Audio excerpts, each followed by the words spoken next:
All right, there we are. We're live. Cool. All right. Awesome. So, what'd you think of the debate with Kent? I thought it was as productive as anyone could hope for from Kent. I mean, That sounds about right. Yeah. I don't think he really got what your point was until about 2/3 of the way in. Despite me being repeatedly clear about it, right? Yeah, like it's the first thing you kind of bring up. Yeah, no, it's a. And then even kind of when he begins to grasp the idea, he doesn't get it. Yep. Like he gets the outliers, but he can't see why his response, why what he's saying isn't responding to what you're presenting. Right. He just goes on about like, oh, this doesn't mean there can't be design or anything. I'm like, I don't care. You. Yeah, that wasn't for this discussion, you can have as much supernatural whatever as you want. It doesn't. That's fine by me. Right. He didn't understand it was a strictly taxonomic discussion.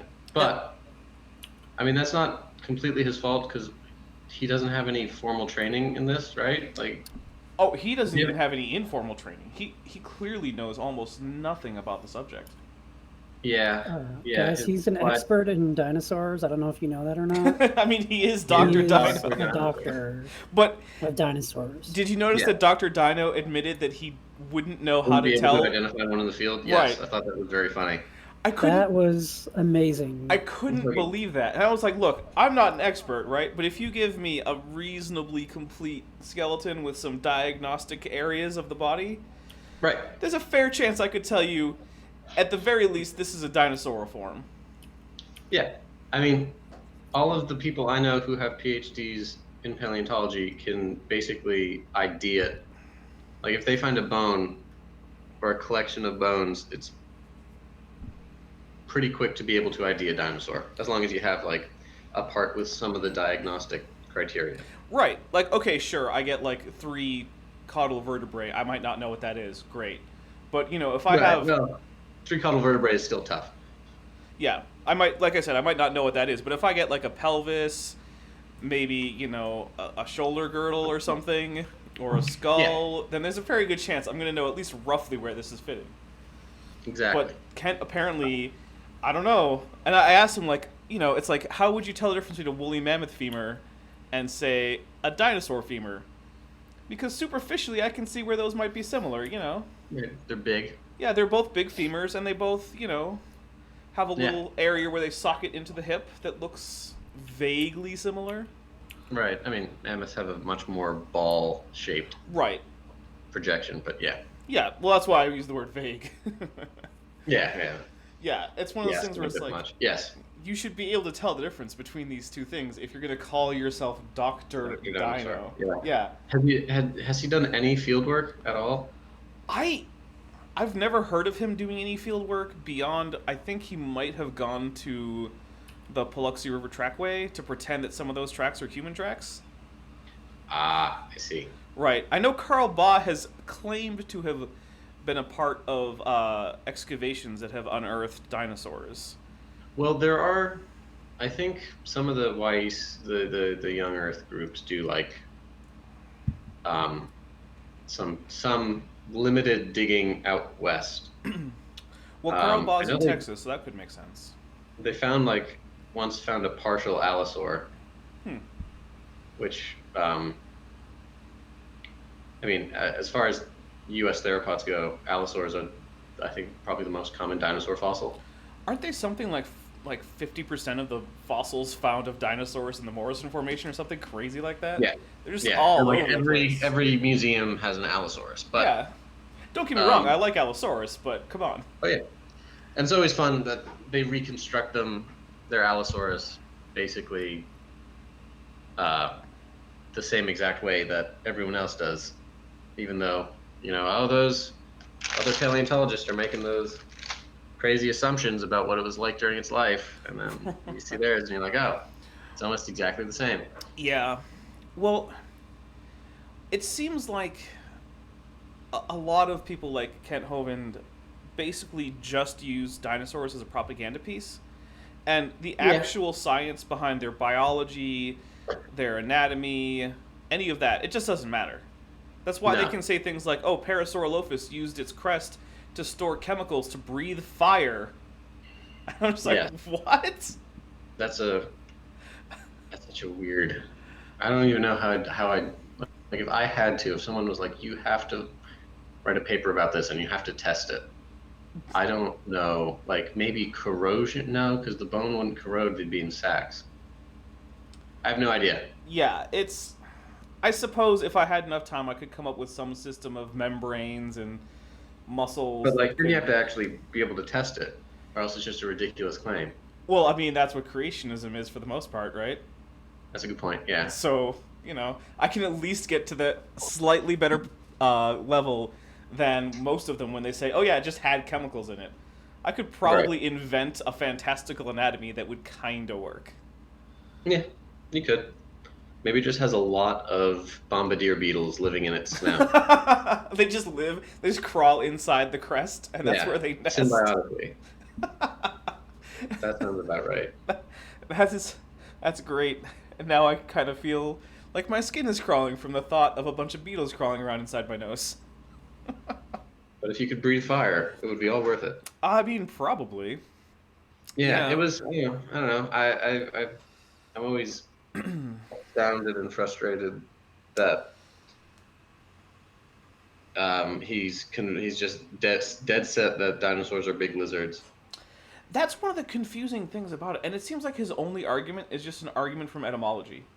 Yeah, it's like, well, it means terrible lizard. It's like, well, and the thing is that in modern usage for like binomial nomenclature, the saurus ending, sure, it originally meant something like lizard in ancient Greek, right? But now it seems to be just applied to pretty much anything that's like vaguely in Sauropsida. Yeah, like it's or even some of the like temnospondyls get saurus put on their name, even though those are not even reptiles. Yeah. Well, yeah. I mean, some of that just they look big and scary like dinosaurs. Yeah. And then, of course, there's Basilosaurus. Basilosaurus is my favorite when people are like, dinosaurs are just big lizards. I'm like, Basilosaurus, they wail. Right. But the last part of its name means technically lizard. Yep, it means king lizard in Greek. Its name is almost identical to Tyrannosaurus. Because Tyrannos and Basilos are just two different terms for absolute political leaders.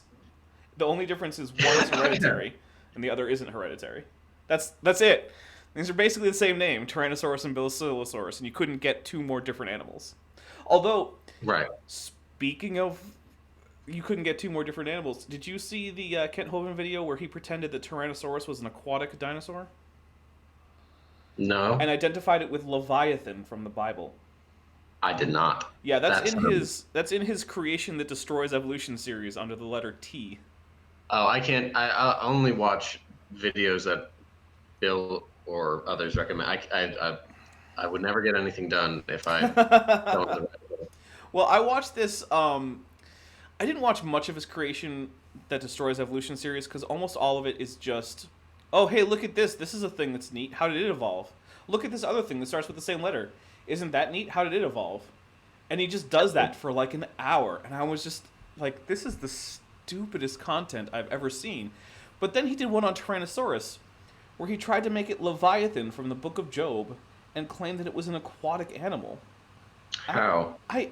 He didn't really bother to justify this except to say that, like, stories of sea monsters could be Tyrannosaurus.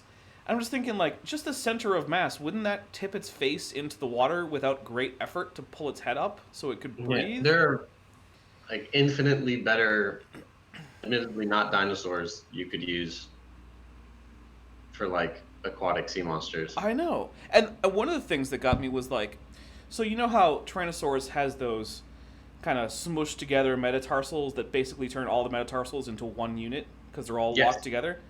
How is that anything other than an adaptation to save energy for overland travel? Maybe he was kicking with his feet very hard. He's going to kick hard enough to cavitate the water, I guess. I don't know. Exactly. Now you're on it. No, yeah, Kent is he's difficult. I found him more difficult to engage with, and I haven't even engaged with him than a lot of the other ones. Because at least like there's with at least some of them you can come at it from some kind of angle, and he's just so confused at the most fundamental level that it's almost impossible to have a genuine or even like basic discussion on any of this stuff. Yeah. And you get stuck trying to explain just field fundamentals, and you go,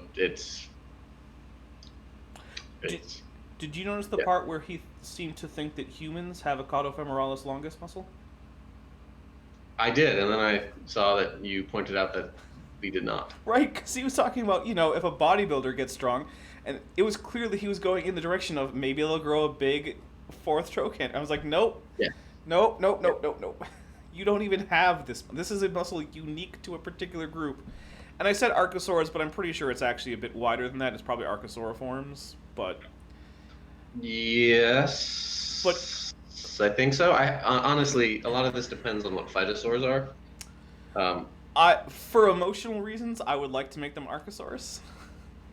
And that's purely emotional reasons. That I sometimes feel like that. Mostly because then, when people are studying archosaurs, they don't have to exclude these really cool Triassic forms that were just really awesome, and that I would like to just say, okay, look, just make them Crocodile-line archosaurs. Even though I realize there's good reason that maybe they're not.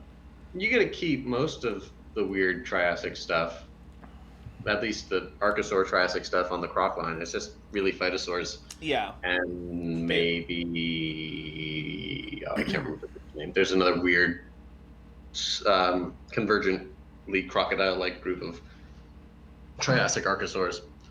Or maybe they're not archosaurs. Or Archosauriformes. You're right.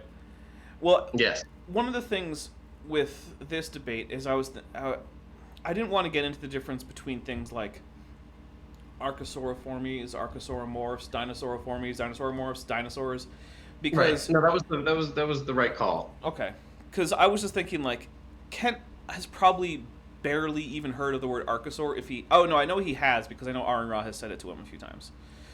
But to try and get into these slightly broader but anatomically very similar groupings is just more detail than I think either he or most of the audience could really track in real time as we're going.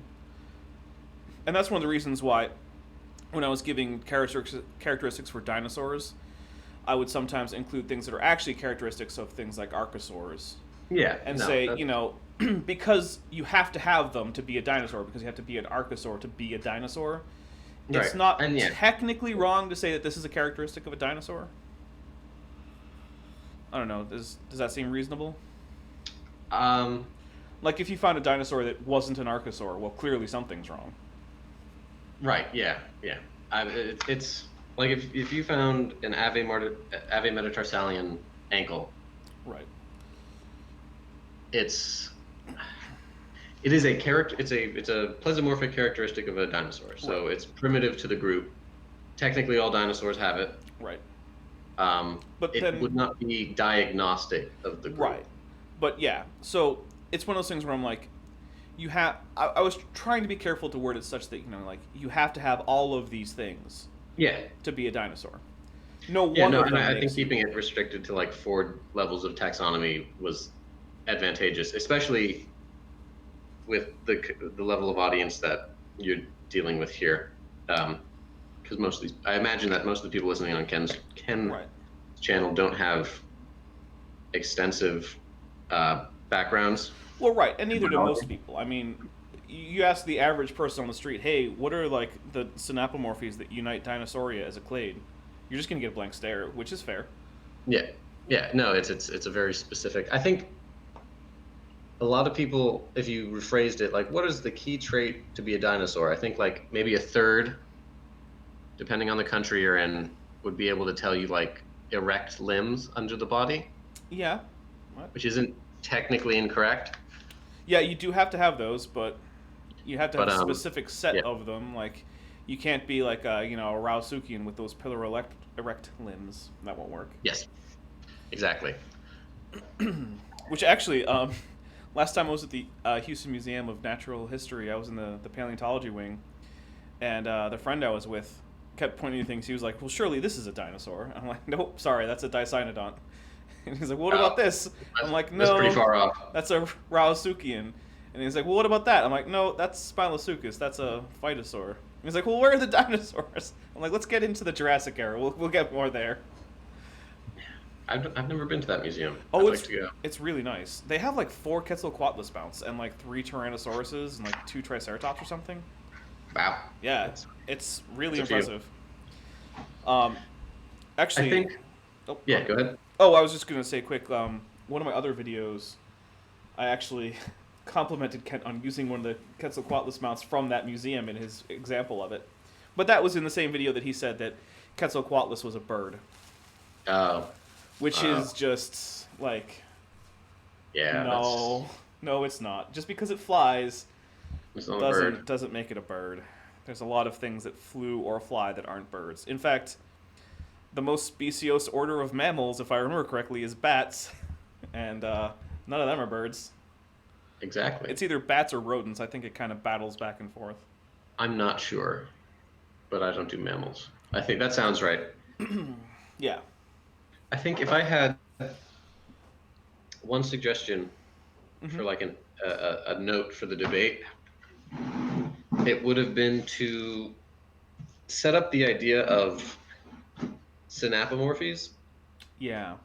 Kind of earlier on in like a kind of clearer way that you could refer back to. Because he kind of kept going, like, oh, but these traits are similar and this. And even though you later on got into like, but these are specific traits for this group that don't appear anywhere else. Right. Yeah. And he just couldn't figure that out. Well, one thing I'm hesitant about is to use too many big fancy words, I guess. Like, I know what a synapomorphy is, I know what a plesiomorphy is, but the thing is that I worry is if I say, oh, these are synapomorphies for Dinosauria. Right. Well, I'm saying, how do I take the time to explain this is what a synapomorphy is? Like, how do I get to that point? Right. I mean, I'd start, and you're saying this is a strictly taxonomic argument, and technically a synapomorphy has evolutionary baggage as a word, but in the classical taxonomic sense, you could kind of say that, simply put, a synapomorphy or synapomorphies are a set of physical characters that define a group. Right. And then if you start with that and then kind of build the rest of your argument from there, it kind of that kind of grounds it as the core, as opposed to just I think he brought up the platypus once. He did. He likes the platypus. Yeah. And I mean, I like the platypus too. And yes. I think I dealt with it reasonably well by pointing out that, hey, no, it has the criteria to make it a mammal. So clearly it's not in the dinosaur group. Right. Just because it has a vaguely duck-like bill. And it's not actually that duck-like. It's only duck-like if you just look at it. If you examine it, like touch it or anything like that, it's actually a fleshy protuberance from the nasal area. Exactly. It's the much bones in the bill are fundamentally different. Right. Well, yeah, because a bird beak is almost all premaxilla and dentary, whereas the quote-unquote bill of the duckbill includes a lot of maxilla in there. Yeah. And it was interesting, though, because towards the end, he seemed to accept the idea that taxonomy isn't just a made-up thing, that that's a real part of the world. Right, yeah. Which is progress, I guess. Yeah, I think it is, actually, because I think that's the first time I've heard him accept that there are groupings of animals that are valid, that are really bigger than what he would consider kinds. Well, I think it was pretty clever how you you kept referring to the fact that the word flying bird shows up in the Bible. Yeah. Which, like, logically necessitates that there are birds that don't fly. Right. What right? day were they made on? Yeah, because that's a modifier to the word birds. And so it kind of forces him into the position where he's like, you can't say that ostriches and this other stuff aren't birds just because they're not flying, because there is a indication that bird is a wider classification and group. he even said that he had emus, which are birds, and it's like, well, then you know that birds aren't all these flying things made on day 4. I can never remember the days. Ben, do you remember the days? 7th is rest, 6th is people, 5 is beasts. Yeah, I think 4 is fish and birds. Okay. Well, and then of course that would raise the question of, well, what about whales? Where in your mind do whales fit in? Do they come on day 4 or 5 or? It's the Or he also said that emus and ostriches were not very similar. I didn't get into that, but I wanted to say yeah, but they're both ratites. But then I realized there's no way he knows what a ratite is. Right. If ratites are a real group, which they're probably not. Well, yeah. Because tinamus screw everything up. There's always something. There's always a wrench in there. Yeah, I mean, I guess like he's not totally. I will be very. How do I say? He's not incorrect in that there are ratites that emus are more closely related to than ostriches. I mean, I think like cassowary birds and like moas are all phylogenetically closer to emus than the ostriches, but like they're still all paleognaths. So right, they're definitely more close to each other than any of them is to say a duck or a hummingbird. Exactly. And you were right about the whole. I believe you had given me a note that he was going to bring up supposed birds with teeth that are actually beak serrations. Yes, and I was right. Yep, you were. You called that one. Yeah, he didn't refer to him by name, but he also had a ton of fiducia quotes in there. I noticed, but he seemed to skip over them, and I think in part that might have been because I had 2 slides about why we know fiducia was wrong. Yeah. Yes, exactly. So I think they like relying on their 1999, 2000 articles written. Well, and the weird thing is, they wouldn't accept fiducia's conclusions either, because he says that things like oviraptorosaurs and deinonychosaurs and all these other maniraptorans are actually flightless birds who are secondarily flightless archosaurs. Yes. That converged on a dinosaur-like body plan. No creationist is going to accept that. That's even more ridiculous, if anything, from their point of view. Or that birds arose from. Oh God, he still calls them thecodonts, right? Well, he's dead, but I think his students still call them thecodonts. Well, yeah, which is basically just kind of archosauriformes, is more or less what we're going with there. Yeah, they always mean it in like more Croc-line stuff, but. Yeah, use the actual terminology, guys. Otherwise, no one's going to know what you're talking about. Well, yeah, Bandits is dead. Yeah, basically. Well, one of the things was, as far as I can tell, fiducia's last 2 decent arguments were that there was no evidence for an avian-style respiratory system in dinosaurs, and that which now we know is definitely wrong. There is, and also that it's possible that these sort of primitive proto-feather features that we saw in fossils could have been preserved collagen fibers. Yeah, that one's fundamentally just totally off. But the thing is, when he made it, before we could get really close in microscopic scans of these, it wasn't the worst argument. Right, no, it wasn't. I mean, I'd say it carried more weight when it was just Sinosauropteryx, but like as soon as like more than filamentous feathers, like Caudipteryx and stuff started coming out. Oh yeah. He had to be like, these are secondarily flightless birds. Yeah, exactly. Who happen to have all of the characteristics of dinosaurs just by coincidence. And also, despite having evolved from non-ornithodiran archosaurs, they still have the characteristically ornithodiran ankle joint for reasons. Yes, for reasons. Yeah. No, it's strange. I think another one of the classic, maybe it was Storrs Olsen, or maybe it was Fiducia, I can't remember. But there were the other big one was the digit homology argument. Oh yeah, whether it's 1, 2, 3 or 2, 3, 4. 2, 3, 4. Yeah. Yeah. And I wouldn't say it's settled, but it turned out to be less of an issue than. So digit frame shifts happen apparently all the time, Yeah.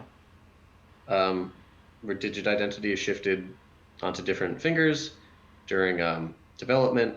It's oh god, I can't remember the genetic pathways. It's been a minute. It's in the limb bud. It's in the limb. It's when the limb bud's extending dorsally to proximally that there are these. I think it's Sonic Hedgehog that's released too early, and it changes digit identities. Oh, okay. But yeah, so it apparently happens all the time.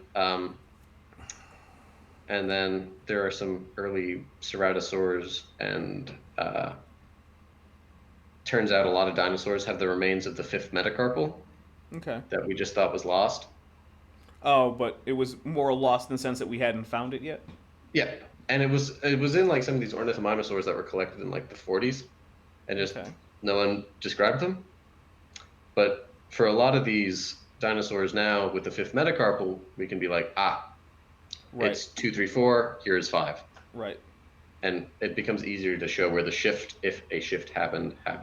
Yeah, actually, in my video about our pterosaurs birds, that was based on Kent having said that they were, or at least the Quetzalcoatlus was.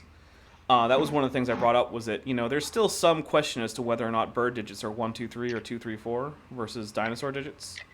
Right. And so I was like, that's not really settled. And so, me not being an expert in the field or anything, I'm not going to be the one that says, oh, this is what I say it is, because my opinion is not worth very much on any matter like that.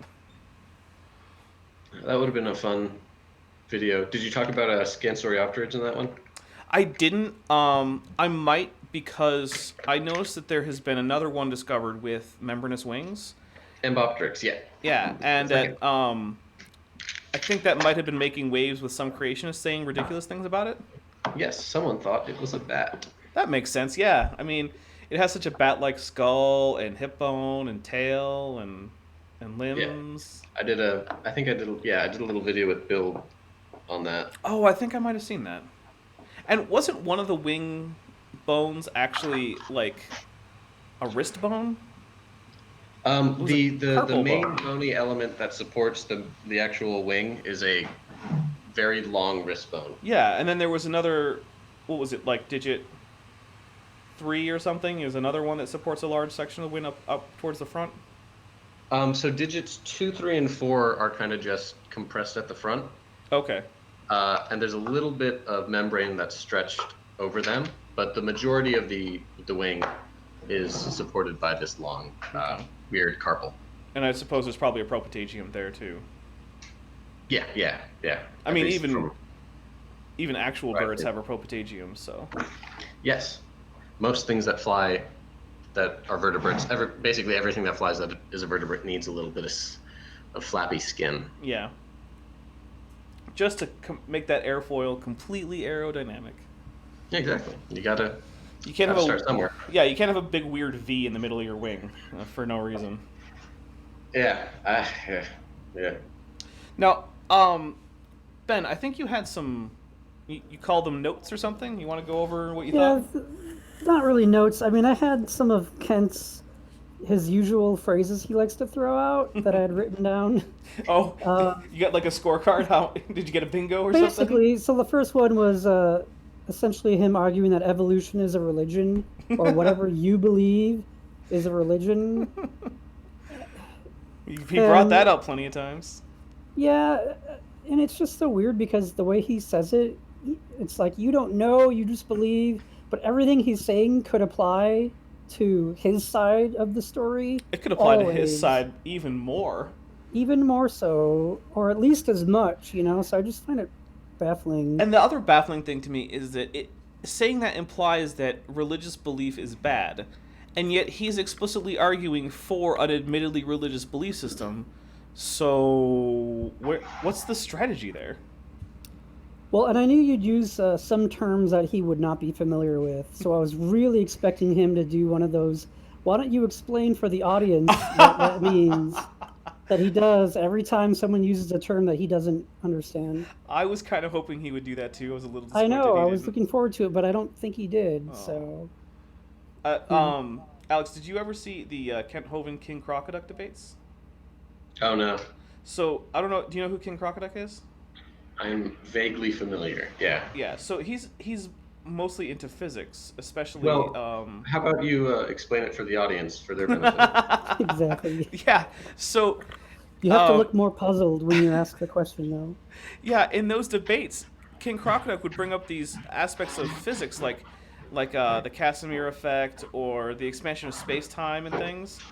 And clearly, Kent was just completely unaware of any of this stuff.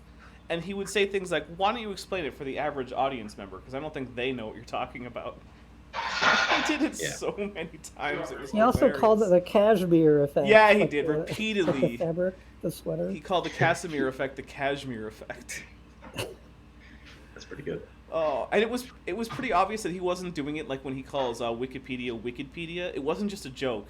He seemed to actually think that was the real name of this phenomenon in physics. Was the Kashmir effect.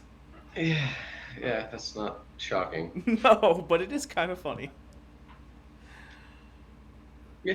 So the one question I would have really wanted to ask Kent if I could have was basically if he would admit or be swayed to believe that birds are in fact dinosaurs, like how would that actually hurt any of his young Earth creationism arguments in any way? Well, that's the thing. It actually wouldn't. Young Earth creationists can admit to taxonomy, as far as I can tell, without having to believe that it indicates common ancestry. I think it's hard to reconcile with common design when you get down to the nitty gritty of it. But I mean, what do you think, Alex? So, Do you think that admitting that birds are dinosaurs would actually really hurt any of Kant's arguments? no. Yeah, well, that's the thing. It's like, well, I don't understand why he's so insistent on not accepting basics of taxonomy, and the basics of. Oh, go ahead, sir. It's like a headline issue. Any conceding any ground on it would be in their eyes, a defeat. Yeah, I guess. Well, that's I true. feel like someone like me who does, I mean, I'm pretty smart, but the first 20 minutes of this after show, I'm sitting here baffled. I have no idea what you guys are talking about. And someone like me who might want to give Kent the benefit of the doubt would want someone who calls himself an expert in dinosaurs to do a little bit better of a job explaining some of the anatomy or just something as to why birds could not be dinosaurs. Yeah. And he like go into the science of it if you're a scientist, really dig into that, and he's so charismatic and uses so much rhetoric, but the neutral people who can think for themselves, they don't fall for that stuff. No, I can't imagine it. Yeah, and one of the things that gets me is it's like, okay, if you're going to deny huge swaths of what is currently the scientific consensus on things like astrophysics, nuclear physics, geology, paleontology, taxonomy, chemistry, even in some cases, you have to understand the thing that you're criticizing. If you're going to say X is not a dinosaur, you better be able to define a dinosaur. Like if I'm going to say, bears aren't actually carnivorans, well, I better start out by being able to define carnivorans. Yeah, if this happens again, or becomes an argument point again, there are two thought exercises that you could kind of encourage him to participate in. And the first would be like, okay, Ankylosaurus, or no, something better preserved, Euplacephalus is a dinosaur. Therizinosaurus is a dinosaur. Why are these both dinosaurs? Right. And then just, see what it gives you. And the convenient part is that there are no ankylosaur eggs known, so he would have to think of something besides laying eggs. And we don't have therizinosaur scales, but we have therizinosaur feathers, so it eliminates that. Yeah. So you just gotta, either he has no idea, or he's got to admit that there are set physical features that you can use to identify dinosaurs. Also, I do want to thank Unidentified Leviathan for commenting and subscribing to my channel and being here watching. He actually disagrees with us, and he is on Kent's side, but he has been quite polite and respectful, and I think that we need more of that in the discussion, Sure. because I find too many people really on both sides of this discussion get a little bit too heated and disrespectful, and I don't think that helps anyone, because Sure. I've never been convinced away from a position by being called a jerk. No, So- no one has. Yep. If he has any questions, he should actually- feel free to ask. He does have a question about live birth, and as far as I know, we have no evidence for live birth in any dinosaurs. Is that correct? No, we do not. We do have evidence for live birth in marine reptiles. Oh, and he does agree that birds are dinosaurs, so that's an interesting stance to take. Yes. Well, there's. I think I recommended the paper. There is a baraminology paper. You're right, I have it. I'm actually going to put it in the video description. That is basically a YEC kind of for two. I don't really know what their backgrounds are, but they seem like they actually did a solid literature review, and they kind of go through it, and they kind of come to this conclusion that it's not so cut and dry. These feathered dinosaurs are definitely real, Right. et cetera, et cetera. They do a bizarre phonetics analysis in the end, and like the phoneticists died out in the 50s, but I guess they'd be very happy to see that this is still going on. Well, I've seen someone take the principles as put forth by baraminologists and then conclude that all dinosaurs are a single holobaramin, and that all apes, including humans, are a single holobaramin. So it seems like the big problem with the baraminology is like it essentially comes to the same conclusions of as phylogenetics, As long as you let it. Sampling. Right. Yeah. And so it seems like, why bother trying with this if your own techniques can be used to reconstruct the same phylogenies all the way back? Well, yeah, I mean, this was traditional phylogenetics.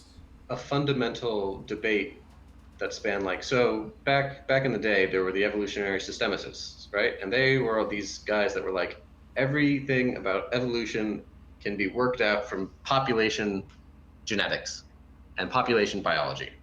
Mm-hmm. But they would make these trees that they just kind of made up in their head based on like a few important traits. Yeah. And then kind of the more essentialist biologists in the 40s and 50s are like, not all of them, a few. They're like, no, this you can't do this. It needs to be an empirical testable framework. And so they come up with phonetics, which is basically the same. It's like comparing organisms based on similar traits. Right. But there's no evolutionary history. It's just what is similar, so we can classify it. Right. Then, like in the 50s or the 60s, came cladistics, which was like, sure, we need an empirical way, but this method doesn't really let us make any predictions. It doesn't have so cladistics is different because it uses shared derived traits, synapomorphies, Right. and it provides what we can actually consider natural groups. And there were like 20 to 30 years of these papers battling back and forth, and it just basically, I can't remember who did it, but there was a paper where this guy took the criteria the phoneticists were like, this is why phonetics is better. And he did this big analysis, and he's like, cladistics achieves the goals of a phonetic analysis more consistently and scoring better on their own metric, like score chart of what makes a good classification than phonetics does. Phonetics is a dead essentialist discipline. I mean, And, yeah, with reproducible results like that, that's pretty much the nail in the coffin for it, right? Yeah, if you ever really kind of get into like cladistic methods, and it's not my favorite. Well, I like a lot of the parts of cladistics, but a lot of it's kind of dry. But there are these like really kind of bitter papers just between like these 10 guys for 30 years, and it's kind of entertaining. Interesting. I do have a question from the chat. Sure. And it is, I believe this is a little bit of a tongue-in-cheek question, but it is, who's stronger, T-Rex or Spinosaurus? Tyrannosaurus Rex. Yeah, that's what I would say too. I think the semi-aquatic adaptations for Spinosaurus probably didn't require quite as much strength. I like raw strength is I don't know how to measure like jaw strength T-Rex, but Oh yeah, like maybe Spinosaurus might have a stronger muscles along the neural arch. I don't know. They're two very different yeah. organisms. Well, I've also heard questions like who would win in a fight, and despite the fact that T-Rex, they wouldn't have found each other, I would say T right? Rex in most situations. But if you caught them both in a river, I'd give it to Maybe Spino. Spinosaurus. Yeah, it's a very strange. Yeah, but Uh, people like the idea of battling gigantic dinosaurs, right? I like the right. idea. You could do Giganotosaurus and T-Rex. I'd still probably say T-Rex. Yeah, I would say under most circumstances, T Rex is probably going to win a fight with It just got that most nasty mouth. candidates. Oh yeah, and I mean, you just look at the size of the jaw, and you're like, oh, you could attach some pretty big muscles there. Yeah, absolutely. That could bite down with some significant force. Yeah. Yeah, it's quite. Who would win a fight, Triceratops or Tyrannosaurus Rex, is the more interesting question. Ah. And the answer is probably usually Triceratops, but Yeah, that seems reasonable. that's something you could maybe test just based on like scarring and regrowth on bones. Well, I'm sure someone's looking into it. whenever I play Saurian, the T Rex usually uses the Triceratops, so there's that. Exactly. Saurian. Yes, I haven't gotten a chance to play that yet. I've Oh, only you should.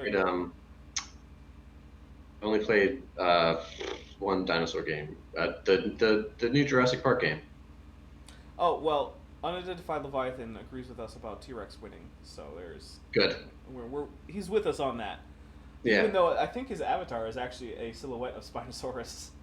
The Jurassic Park Spinosaurus or like the It looks like Jurassic Park New Spinosaurus. It Spinosaurus. has pretty small forelimbs, from what I'm seeing.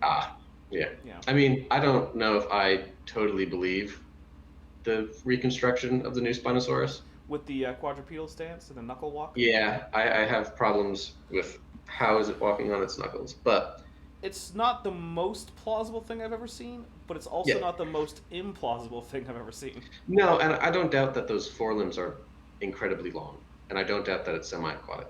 There's a lot of good isotope evidence for that, Yeah. and some and some histology work. I will But say, it's have you ever yeah. seen a video game called Ark? Oh, Survival Evolved. Yeah. Yes, That familiar with that it. quadrupedal Spinosaurus, I'll call BS on, Yeah. where it's I just mean, walking like a bear. Yeah, the one the one I really want is the I think it's called Prehistoric Kingdom. Oh yeah, it's another zoo game, isn't it?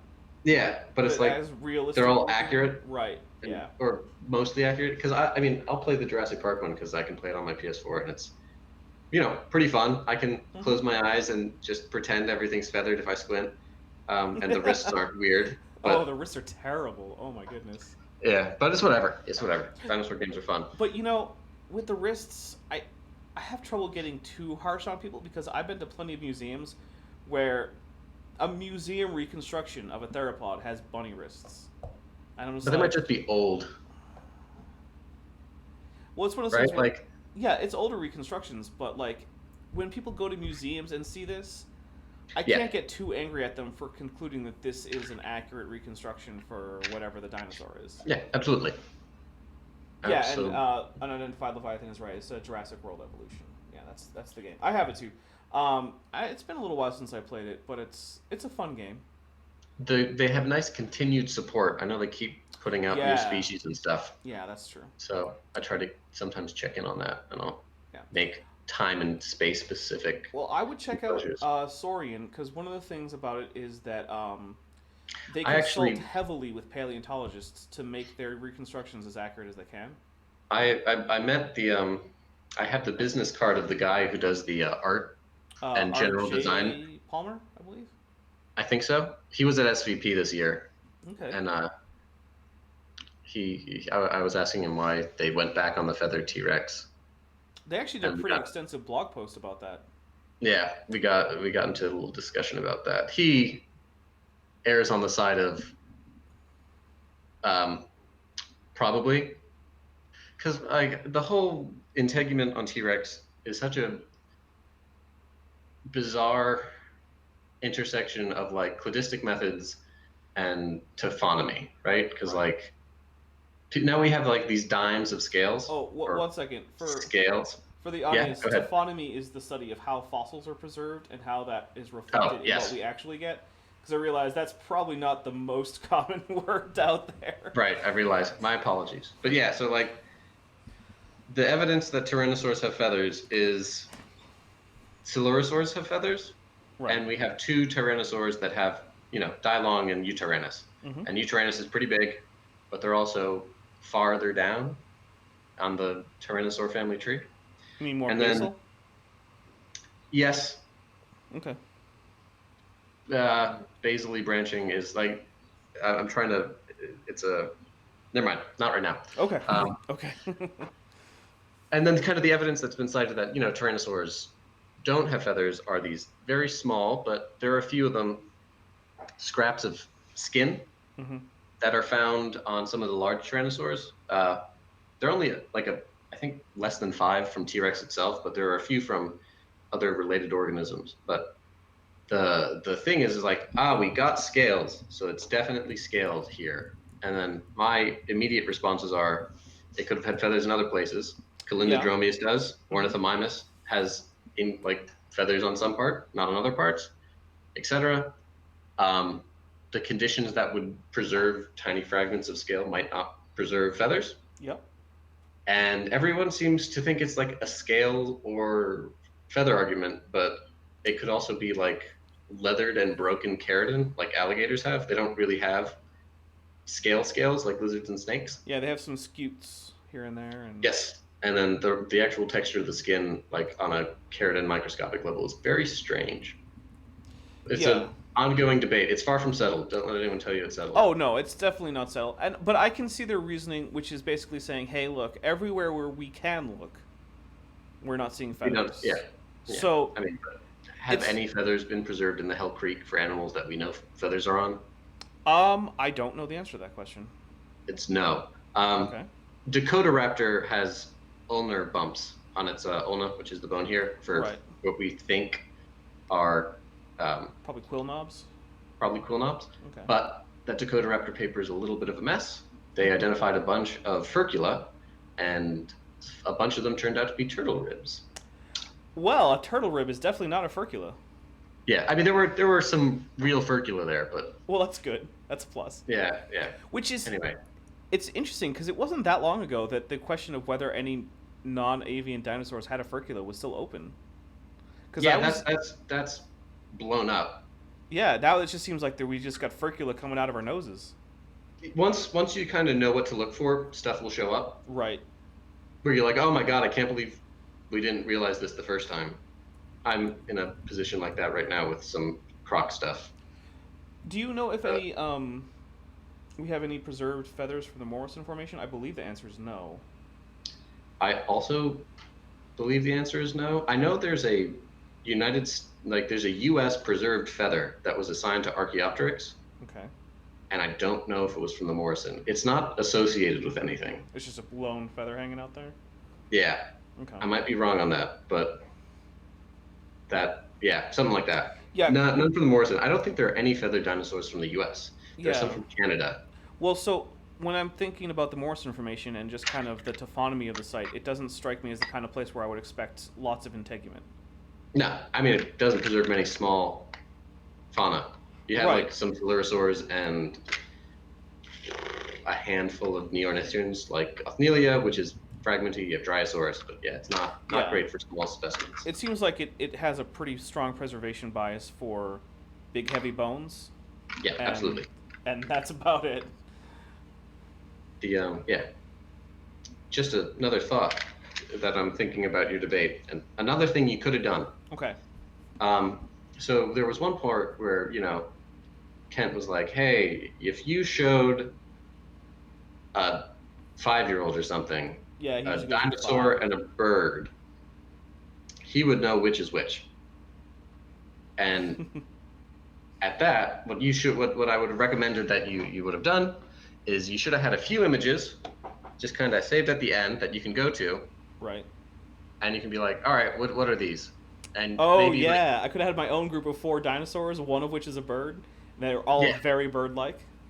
You could do one that's like maybe less. You could do, let's say, I do the fossil and then Life the reconstruction. reconstruction. Yeah. So maybe Caudipteryx, Microraptor, Anchiornis. Yeah, those are No, all good ones. Caudipteryx, Zenuan Long, because that's Okay. way more Way more velociraptor-y dinosaur-y, looking. yeah. Isn't Genuine Long a Tyrannosaur? No, it's a wait. Oh, wait. Am I It's, thinking of? it's a I'm thinking of Yuan Long, I think, or Dai Long, or something like that. Or yeah, Zhenua and Long is a Velociraptoran. No, it's a dromaeosaur. okay. The Yixian, I'm pretty sure. Maybe. I actually got Hold on, pronounced. I'm gonna check. I got corrected on my pronunciation of that word by a native Chinese speaker. It's Oh, apparently I'm constantly corrected. I know Apparently, I said it's supposed wrong. to be Ishian. Yeah. So my friend who's a native Chinese speaker was like, "No, that's not at all how it sounds," and I'm like, "Oh, I'm sorry. Well, Yeah, my that bad. was My knowledge of pinyin is pretty scarce." yeah, I mean, that was a fun thing to. It was a lot of fun. My first trip to the IVPP in Beijing to find out how I was mispronouncing everything. Which is And also probably have- pretty yeah. badly for most things. Oh yeah, absolutely. Unless I hear it like spoken all the time, it's pretty Oh, rough. you know what? Unidentified Leviathan just brought up the Oviraptor nest that was preserved, and I that would have been an interesting thing to bring up because you can see the brooding behavior without preserved feathers, and so Yep. without a feather integument, there's the question: well, what's the point of this pose? Because It if makes it's no just sense. scaly, you're leaving uncovered a large portion of your eggs. Yeah, is anyone? Yeah. No, that's a absolutely solid point. Yeah, and just the fact that how bird-like that nesting behavior is. Oh yeah, I mean it looks like a ground nesting bird. I mean Yeah. it looks like you're a any kind of ground fowl. Absolutely. And there's a lot of cool like evolutionary history you can look at and like how dinosaurs built their nests because it's mostly kind of top covered with rotting vegetation up until like therizinosaurs or oviraptors. I can't remember where the break is. And then you get these brooding nests. Yeah, where they're just kind of But- open, except that there's someone sitting there. Yeah. Although there's some debate how much soil and sitting is involved. It's a hard thing to know for certain, but it's an interesting Okay. debate. Well, we do actually have an alternate hypothesis that's just been put forward, saying that what if it's just a rushed or scared attempt to protect the eggs and isn't actually a brooding behavior? I'd say that that might hold more water if there wasn't just one, but there are a lot of these. Okay. And I mean, I guess how would we tell that it's not a rushed protective behavior? I don't know if there's a good way to test that. You could scare a bunch of chickens to see if they jump on their eggs. But if we're trying to test the idea, are dinosaurs related to birds, then assuming are consequent might not be a good way to test it. Oh, that's just not the behavior. All right, let's all right. We'll do it with crocs too, and Okay. we'll do maybe lizards as an outgroup. Non-archosaurs. Yeah, so like, and maybe turtles too. So chase them and see what they do. Maybe we could add some platypuses in there for a really out group. Yeah, that'd be weird. No, I mean, it would be very difficult to test a behavior like that, and it seems more likely, especially with Mie, the troodontid that's curled, Mm-hmm. that's like got its head tucked under its wing while it was sleeping. Oh, That doesn't right. seem like a defensive posture. That seems like a very avian behavior. Yeah, like that's how a lot of birds will Sleep. rest and sleep. Yeah. So, yeah, there are a few of these roosting oviraptors at this point, Yeah. and I can't really convince myself of a good because the nests aren't disturbed like they had run on top of them. There's not like a big chunk missing out of the walls. The eggs are There still in aren't- that kind of geometric arrangement. Yeah, the eggs are very symmetrically arranged.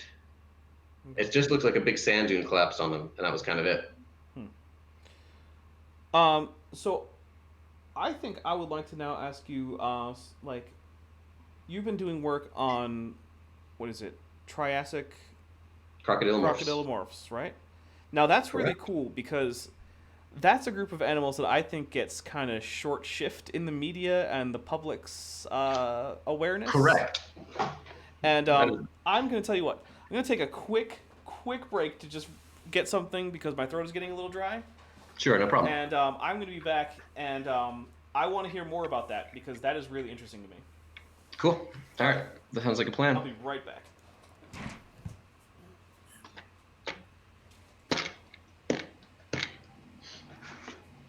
Dun, dun, dun, dun, dun, dun, dun.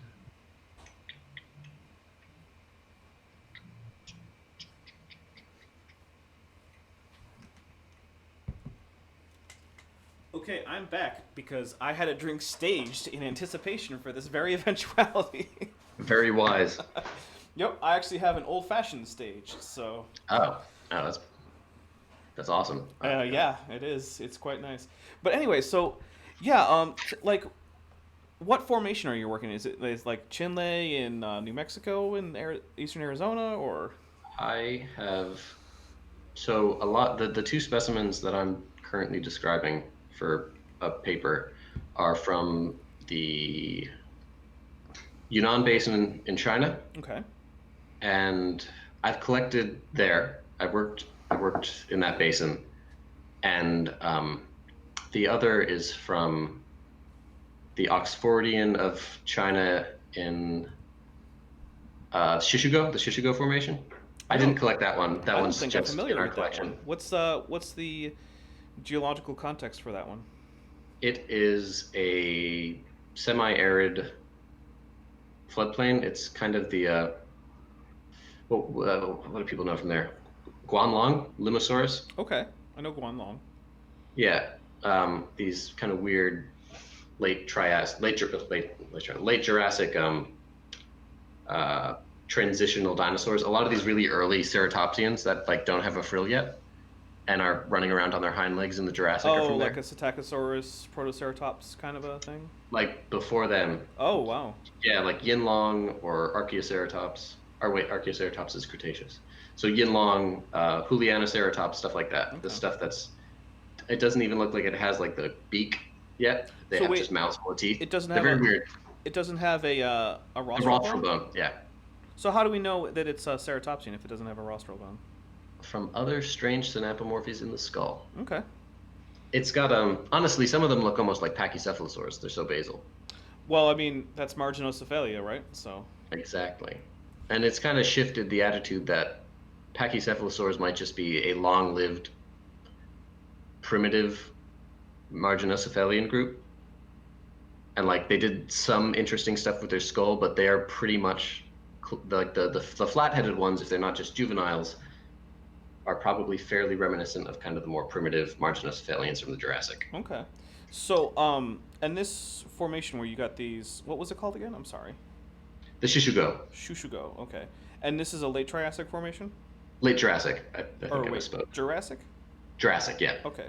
So you're getting Jurassic crocodilomorphs. Yeah, Jungersuchus, which is from the Junger Basin in this area, is a kind of one of the late outliers of this. They're mostly a late Triassic, early Jurassic group. Okay. But there are some late Jurassic, like Amalgasuchus, Mesolignathus, and Jungersuchus, which kind of form their own interesting group. Now, are these terrestrial or aquatic or?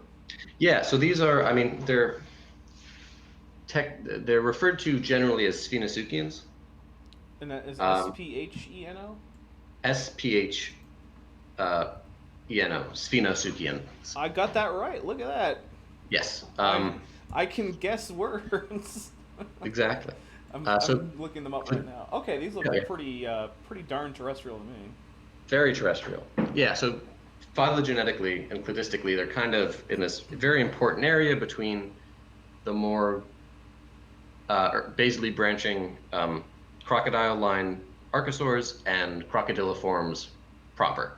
Okay. So there are a lot of really interesting and important transitions in the skull morphology that are happening, which is what I'm mostly looking into.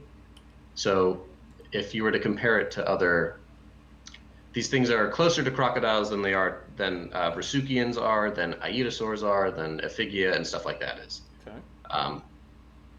My outgroup. Poor Aedosaurs, man. They get no love. They're weird. I wish. They're awesome little pig crocodiles, and no one knows what they are. They're like Yeah. armadillo pig crocs, and they just they don't appear anywhere in popular media. They are the original armadillo pig crocs because like actual crocodiles or crocodiliforms also do short-snouted armored forms. The Simosuchus and Nodosuchus are armored herbivores, which is very strange. Yeah, I wish that more of these weird archosaurs that aren't dinosaurs got more attention, because they're at least as cool as any dinosaur is, right? Oh yeah, absolutely. Although, I mean, my group of primary interest is Coelophysus and pterosaurs. I'm doing a lot of croc stuff. I did a lot of croc stuff in my undergrad and masters, and so I have a soft spot for it now. Yeah. But yeah, like some upcoming projects I'm looking into are more bird-line stuff and pterosaur stuff. But we're here to talk about crocodiles. At least for now, yeah, we are. Let's talk about crocs. Some of the cool stuff about these guys,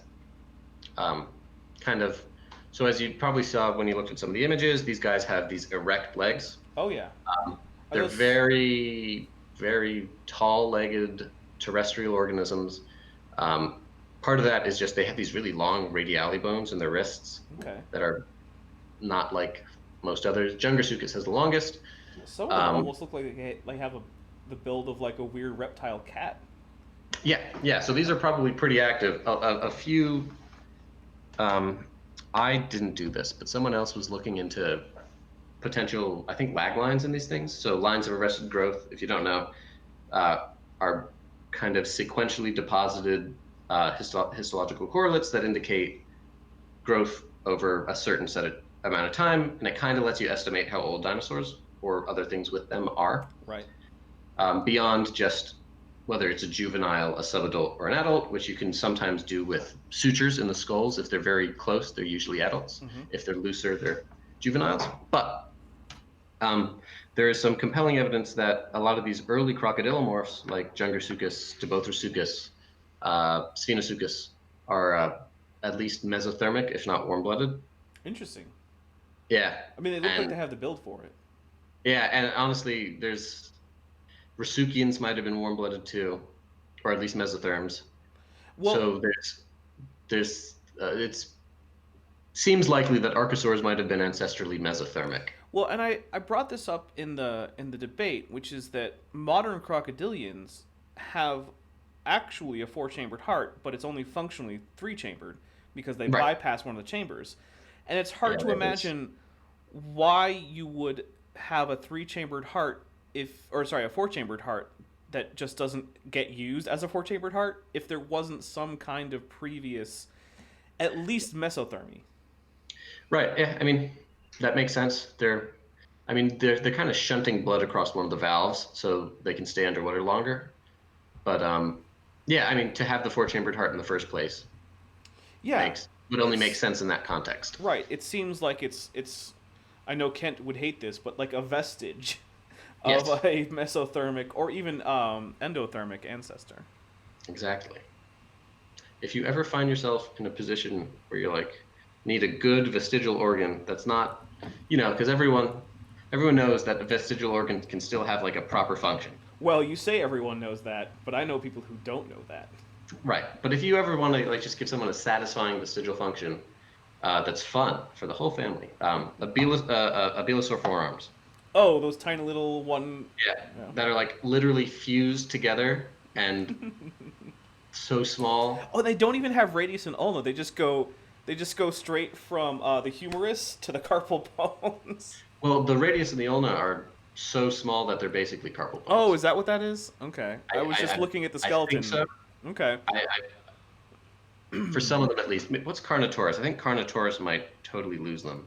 Well, that is the one I'm definitely the most familiar with. Although now we have Thanos, which is a terrible name. I like the Marvel movies and I like Thanos, but like I wasn't super happy. 3 meters long and it's like 4 bones.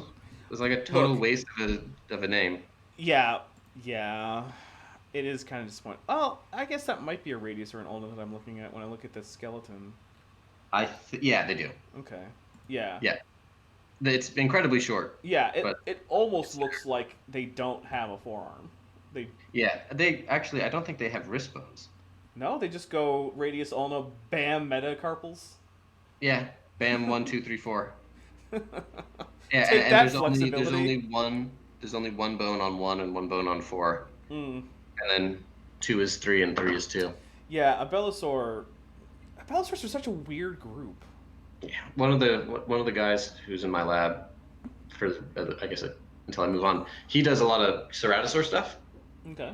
And he it's a crazy group that I wish I learned more about. But he published, I think, last year, this great paper on a Limosaurus, which is this like small-bodied, almost Coelurosaur-looking ceratosaur from China that, as a juvenile, has teeth, but loses its teeth as an adult and grows a beak. Interesting. It's bizarre, and there would be we found that we didn't, my lab did. They found them in this like death pit. Like a predator trap? Yeah, a little bit, that they think might have been created by like sauropods stepping in mud, making these weak areas. We're not sure. We don't know what else is making them, but yeah, it's great. It's the same thing Guanlong was found in, was one of these with all these Limosaurus in there. Okay. Yeah, just weird stuff, man. Ceratosaurs are weird. Yeah. But Yeah. So with the Crocodile-line stuff, so Yeah. you've done some work with Jurassic forms. Have you done any work with any other? No, I mean, I stick to pretty basal stuff. So if it's not a Sphenasuchian, I don't really. I've looked at some kind of slightly closer to crocodile stuff, but still pretty far. Like Protosuchus is kind of famous, Orthosuchus, but these are still small terrestrial organisms. Right. I guess kind of, well, besides, well, I'm not really even interested in my analysis in the mesothermy. Oh, we got a diss on Limosaurus here. Apparently, it looks ugly according to unidentified Leviathan. There is a funny story. Its name, Limosaurus inextricabilis, means basically Limosaurus that's hard to take out of the mud. It's inextricable. Mud lizard that's hard to remove. And my advisor named it, and then someone like reviewed his papers, like, great paper. Hate the name. What a dumb name for such a weird animal that loses its teeth.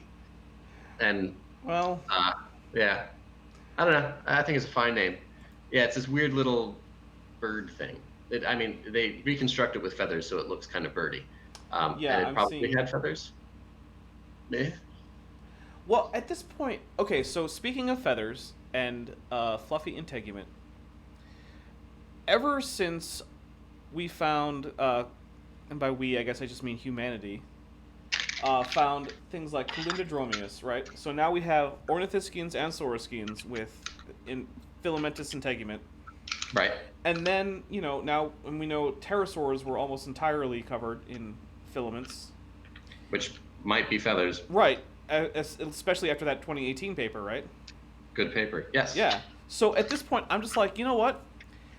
Any ornithodyryn, if you reconstruct it with fuzzy feathers or feather-like structures, Probably not inaccurate. I'm just gonna go with, you know what? That's fine by me. Yeah. I think if you try to put them on Croc-line stuff. Oh yeah, I would draw a line there. I would say that's Yeah. probably not right. But if starting with like things like Scleromoculus, I would say that's Absolutely. yeah, make it fuzzy. That's great. It's moving. It's gotta have something. You know what? Yeah. I would even say, you know what? If you wanted to reconstruct some fuzzy prosauropods from like the Triassic period, That's what I'm waiting for. I'd be okay with it. I'd love to see a fluffy prosauropod, like an actual fossil. Like there are a few. A fluffy Platyosaurus. Yeah, there. I think there's like a handful of fossil wish list things. And that's on there. That's on there, and then a early Triassic or a mid-Triassic stem pterosaur. Ooh, yeah, that would be really cool. Something that like doesn't already look like a pterosaur. I would also honestly like a stem Drepanosaur. Yeah. Just because I want to know what the heck is a Drepanosaur. Because they're so weird. Weird. they're like sloth lizards with claw tails. I mean, like, Yeah. what is Except this? the tails aren't prehensile, so like, what are they doing with them? Yeah, and it's just I don't like, know. I want a basal or stem Drepanosaur, just Yeah, because yeah. it's So such a many weird weird groups. form. Yeah. Well, that's the thing about Triassic that everyone kind of glosses over, and it's like this is a period of time that started with something like 90% of land animals being dicynodonts and ended with the rise of dinosaurs. There's got to be interesting stuff going on in here. Yeah.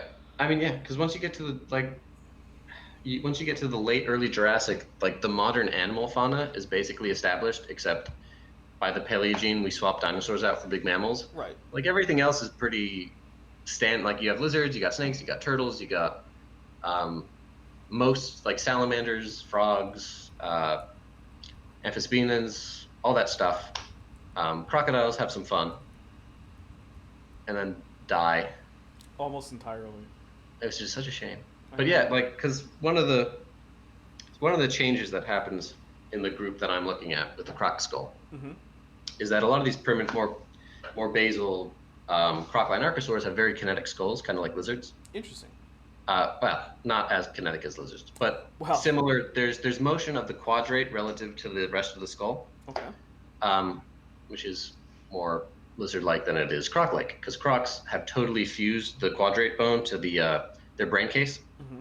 and it's just totally immovable, and that's kind of one of the main reasons their bites are so strong, plus the huge amount of muscle space they have in the back of their skull. Well, yeah, you just look at a live croc and you're like, yeah, there's some pretty strong muscles back Yeah, there. and just two big plates with teeth that go like that Yeah. at this point. And they have a secondary bony palate that helps reinforce the front of the skull. But in Jungersuchus, like there's the beginnings of the contact of those bones. It's like Mhm. starting to suture up. The quadrate's not moving, but it's not as tightly sutured or under the skull as it is yet. Okay.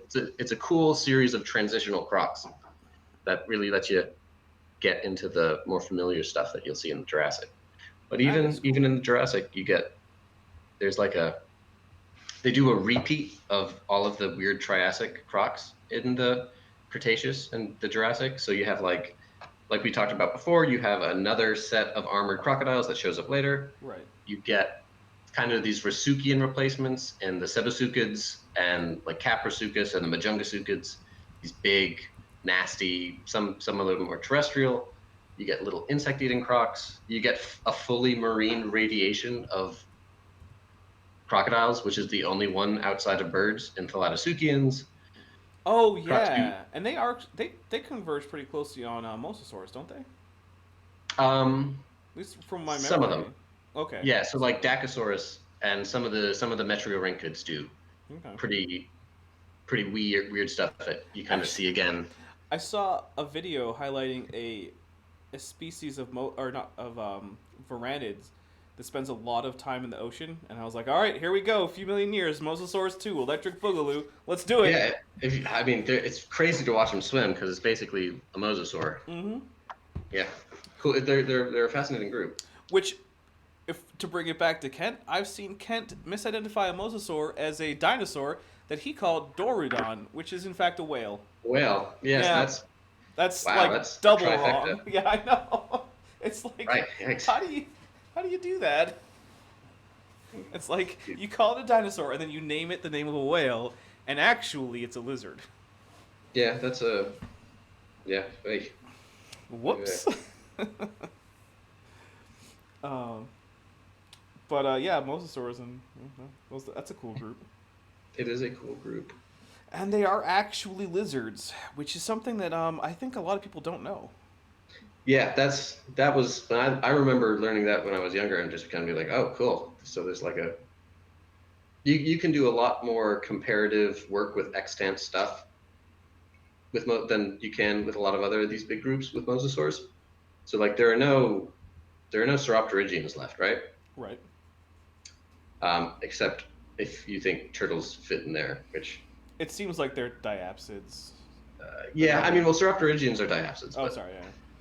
like we don't. It's where do turtles go? They're diapsids of some kind, just like ichthyosaurs are diapsids of some kind. But yeah, so it's it's a cool group because you can look at monitor lizards and stuff and just make more educated hypotheses than you could with other groups. Like you can infer a vomeronasal organ in mosasaurs, stuff like that. Well, I mean, you look at some of the more basal mosasaurs, and it's almost like looking at the skeleton of a modern piranid lizard. Right, the Agialosaurs, I think they're called. You might be. I'm not positive on that, but yeah, they look like monitor lizards with slightly more like flattened tails or limbs that are they're really cool transitional group. And well, one of the things, I have to keep it slightly going back to Kent because Sure, it is the after show, and so that's one of the things where I'm like, I don't understand how you can call yourself Dr. Dino and keep maintaining that dinosaurs are lizards when you don't have to know a whole lot about either group to be able to tell this. If you present it with a lizard skeleton and a dinosaur skeleton, which one is which? And like I've heard him say, maybe something like a Jackson's chameleon, which is a 3-horned chameleon, could grow into a triceratops. And I'm like, okay, take the two skeletons, scale them so that they have, say, equal length femurs, and then tell me if these are similar organisms. Because the answer is no, not really. I mean, humans are more like kangaroos than Jackson chameleons are like triceratops, honestly. Yeah, that's a fair... Yeah, right, we're both bipedal. It's the same. Yeah, I mean, we're bipedal. We both have arms that are pretty well muscled. We have more or less upright posture. Yeah. It's... I mean, well, because I did a... Bill asked me to do a little video with him. I think it was the first one I had done. Was it the T-Rex is going to turn into Donald Duck? Exactly. T-Rex is going to turn into Donald Duck. I watched that yesterday. So besides being, obviously, because he kind of comes back to it in this one. He's like, how does a big animal turn into... Right, yeah, T-Rex a 20-ton animal turn into a bird. And I'm like, yeah. No, that's not what anyone is hypothesizing here. But Dr. Dinosaur, in his video, Googles our birds dinosaurs and then struggles to pronounce Maniraptoriforms or Maniraptoria, which, if you're a layperson, fine. That's not it's not something you would know, but if you're like an amateur paleontologist, you know what a Maniraptor is. That is something you know. I mean, maybe not if you're like a Cambrian specialist in, like stem mollusks or something. Okay, sure. But maybe if you're doing vertebrate paleontology, yeah. He responds to a comment in it, and he's like, someone says, that's obviously not supposed to be a T-Rex. It's got a sickle claw, which is also what I said. Right. It's like, it's supposed to be a dromaeosaur. Right, and even the posture with the strongly arched neck that pulls up over it, like, that's not how anyone would draw a Tyrannosaurus. Right, and then his response to that is like, well, they're trying to make them... How many dinosaurs stand on 2 legs? I know. And it's like most of them. Oh my god. Baffled. And I'm like, most of them? It's like name a dinosaur. There's like an 80% chance it's at least a facultative biped. Right, like maybe a third of, or at least a third of ornithians are bipeds. At least. And then every theropod except maybe Spinosaurus. I would say bird. Maybe a third of named ornithoscians, but if you could go back in time, I bet it would be the majority of actual ornithoscians. Yeah, small-bodied and probably more diverse. Right. And then you have like sauropod, like the early sauropodomorphs. So like most were bipeds. Biped is the default dinosaur trait. Yeah. That's the quadruped is a weird, odd thing that certain groups do, and they do it in weird, different ways. Yes. Which actually reminds me, one of my weird little pet peeves about dinosaur reconstruction is bad sauropod feet. Oh yeah. Because they are everywhere. All it takes to get me to like your picture of a dinosaur is good sauropod feet. That's it. If you've got those, you got a good dinosaur picture as far as I'm concerned. Exactly, and it's like with like the late those late Cretaceous titanosaurs, you don't even have to do toes. Like they're standing on their metatarsals. You just have to like end the limb. Some of them don't even have phalanges on the front limbs. They're just metatarsos or metacarpals. Metacarpals, yeah. Yeah, metacarpals. And did it's I say just metatarsals? Yeah, you did. But Okay, they definitely have back feet. Yeah, they do. They just don't have the front ones. Yeah, they're standing on this weird semicircle of metacarpals that just don't have digits. Very strange. It's like you took knuckle walking to the most extreme possible place. Because all you have is knuckles. Animal. You just have knuckles. That's it. You forgot about the fingers. It's bizarre. Oh man, the sauropod feet are so cool, and everyone gets them. Actually, I bought a toy for my nephew, a sauropod toy. He's gonna get it in a couple months here when I go and visit, and I picked it specifically because it had accurate feet. Good. That is Get them started young. Exactly why I got it, and Accurate dinosaurs. And ever since I got him a velociraptor, that's a very well feathered, and I think it's a reasonably accurate. It's got the hands in the right position, not pronated or anything. He's been drawing pictures of feathered dinosaurs and, looking up pictures on the internet of dinosaurs with feathers and talking about birds and dinosaurs. I'm like, all right, I've done my job as an uncle in getting my dinosaur crazed nephew to be in the right direction.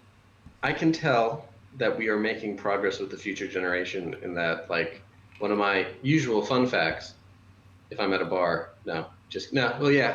paleontology is a good way to break ice. But like, you tell people dinosaurs are feathers, and they're like, "Whoa, no way!" And if I go to a museum and tell like an 8-year-old dinosaur has feathers, he looks at you, he's like, "Yeah, no shit." Duh.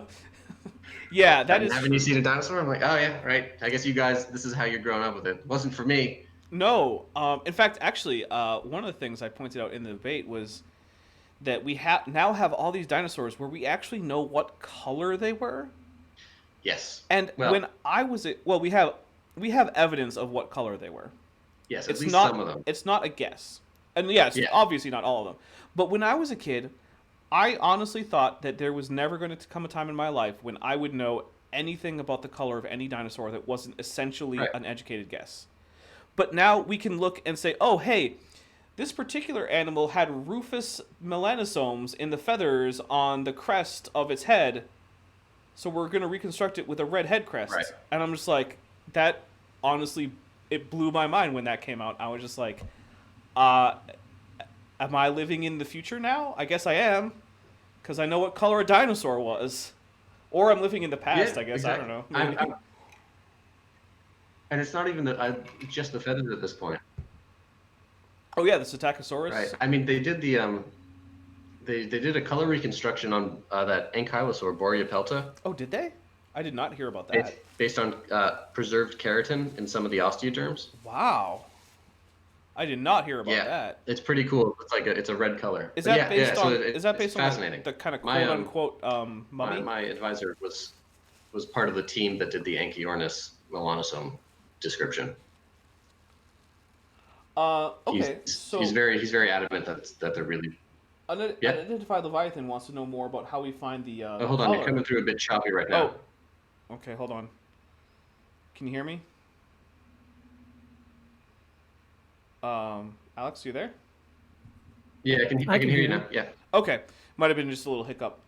So unidentified Leviathan wants us to go more into how we can figure out the colors, and from what I understand, it's basically using things like electron scanning microscopes to look for actual preserved melanosomes. Is that accurate?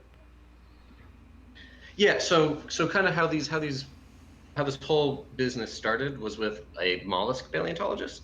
Okay, interesting place. Squids, and he was like, "Oh, there are preserved melanosomes, or basically melanin-like cell structures in this squid ink, or maybe it was a belemnite. I think it was a squid." And that happened several years ago, a while ago. Okay. And then they started to get these beautiful feathered dinosaurs. And they started kind of looking at them under CT scans. They started looking at them with UV lights to show more preserved tissue. Right. And eventually they're looking at them and they kind of noticed there are these globule and ovular and spherical shaped things.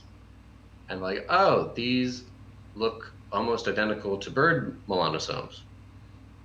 And then they're like, oh, these are bird melanosomes.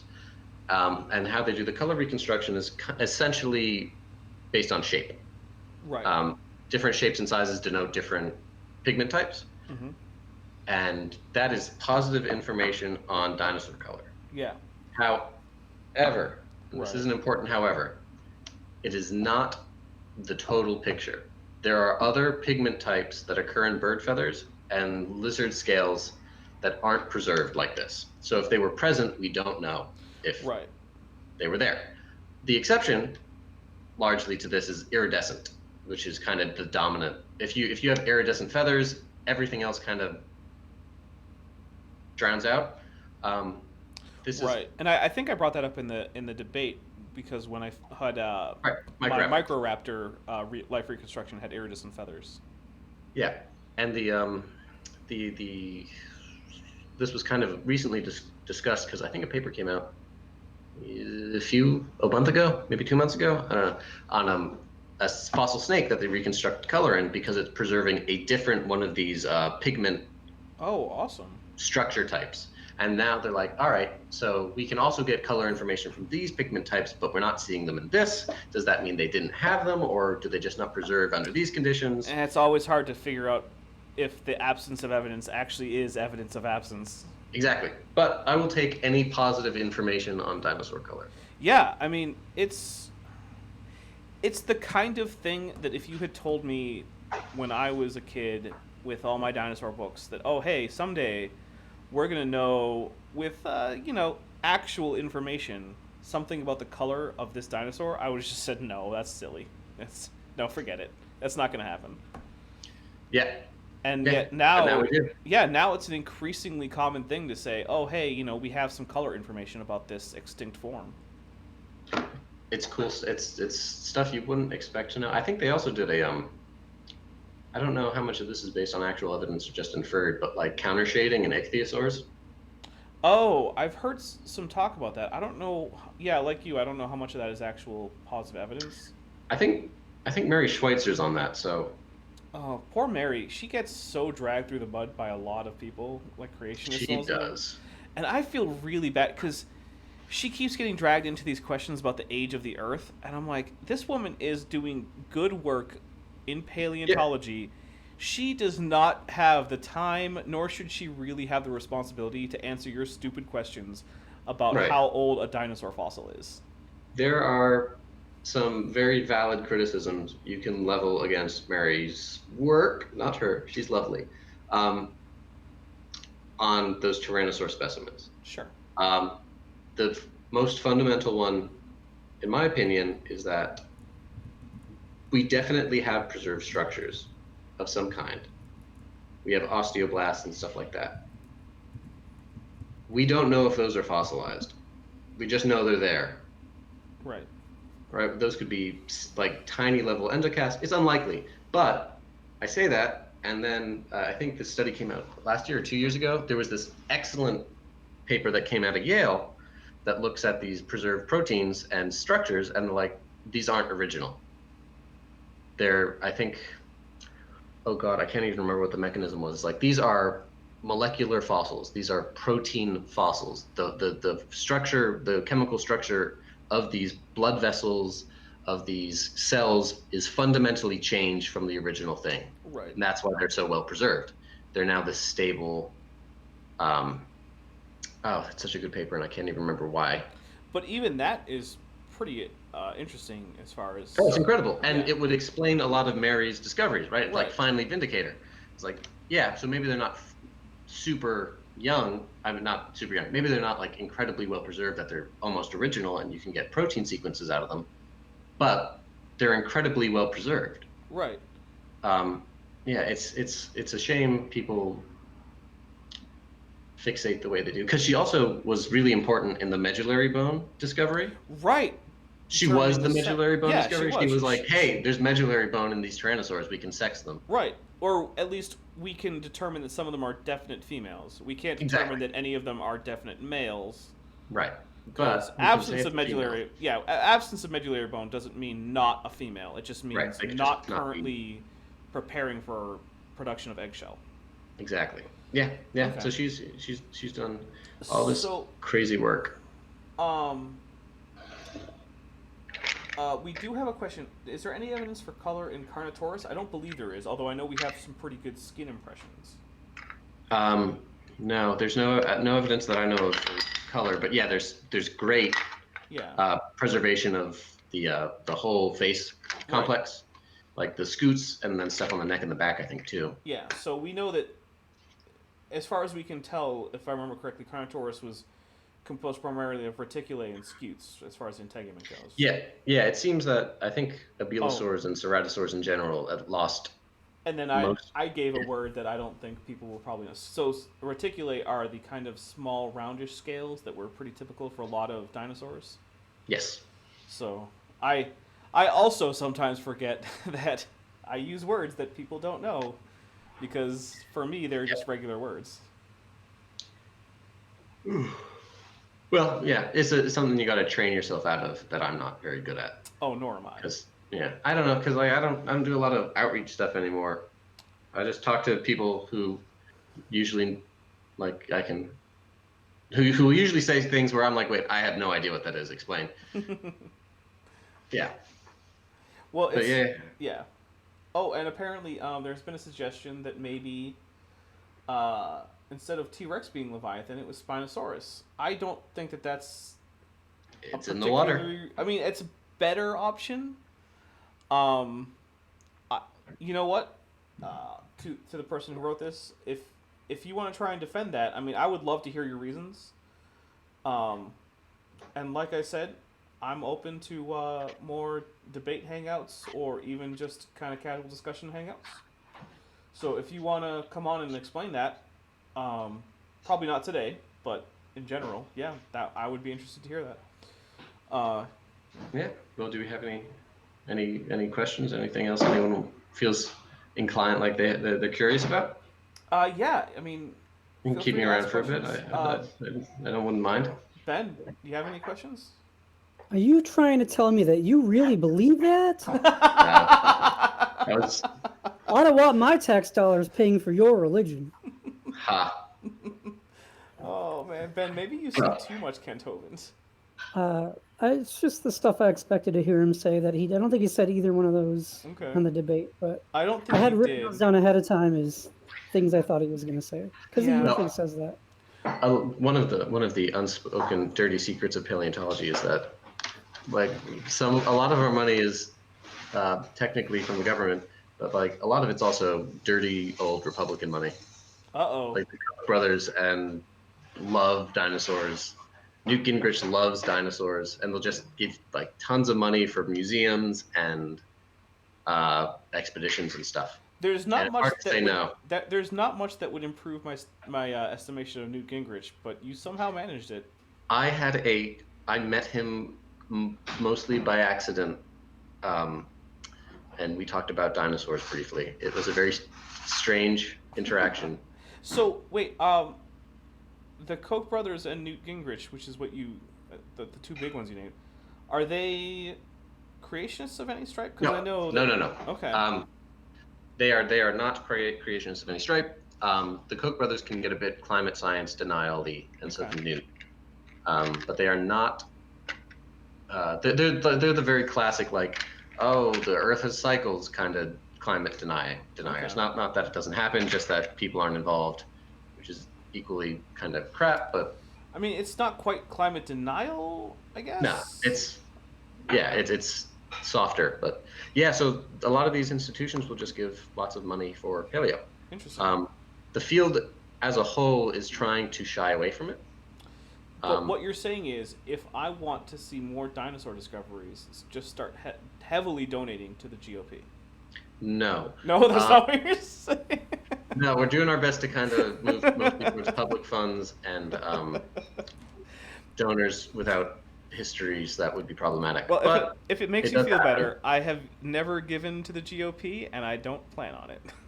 I mean, without getting, and again, to cross to cross party lines. Not to give away what I am, but I won't say. But Newt Gingrich was a unexpected help. He helped pass a Fossil Protection Act in Congress, which, like, bafflingly restricts private landowners' control of what they find on their own land. That is not what I would have expected. Yeah, which is like great for us because it's like, okay, so now it's more like, these are important national Yeah. heritage items. It Yeah. does a lot more to protect them on public land. Actually, the Society of Vertebrate Paleontology reached out and was helped, to the best of my understanding, by Newt. Not like he was the only one, but he was kind of like, he helped answer this call. It was Interesting. I didn't know. Yeah, I did it's not very know strange. that he had that interest at all. He likes moon bases too. The man's a strange guy. Well, I, as an official policy on this channel, do not get too far into politics or divulge my personal politics. But I will say that I am a bit surprised that that is the case, and I did not know that. And Yeah, I mean, well, people are people. It's hard. They rarely fall neatly into the categories we'd like them to. That's Newt true. has a lot of issues, and yeah. Some serious things could be said against him, which would be almost certainly true. But that's not really. I'm just here to talk about dinosaurs, and Right. as far as dinosaurs go, the man likes dinosaurs, and he also has money to give. Yeah. And actually, that whole people getting put into boxes that they don't really fit in is one of the reasons that I don't want to disclose any of my Sure, of course. political stuff on this channel, because I feel like that might put me into boxes that I don't fit neatly into. Right. And it's also why I am refraining from divulging anything about my stances on any religion. That's fine. I understand. It also makes it easier to have conversations. Right. And so one of the things that bugged me a little bit with Kent was when he was saying things like, oh, maybe, someday you'll become a Christian or whatever. And the thing is, I have privately disclosed my religious views to Kent because he asked politely in a private conversation on the phone. And I said, as part of the condition for answering his question, that this is not something I'm going to discuss on the air on my channel, and I do not approve of you disclosing it. And the fact that he continued to bring up things like that, honestly, it was a little hard not to get angry about it, because I had made it very clear to him, both in our initial phone call setting up the idea of the debate, as well as before we went on an air, that this is what had happened. I've disclosed this information to you, Kent, privately, because you asked nicely, and we're not on air. But it's not going to be something I'm going to discuss on air, and he still brought it up, and it was one of the only things in the debate that honestly pushed me towards becoming angry, was when he did that. Well, that's understandable. That's a betrayal. A little bit. I mean, he did not disclose what I told him, that's good. Right. Still. So. Tease him towards it. Yeah. But yeah. As long as everyone's respectful, it works. Well, one of the things that I got a lot of comments on Kent's version of the video is that I was someone who a lot of the people on Kent's side thought was passionate, intelligent, and not angry.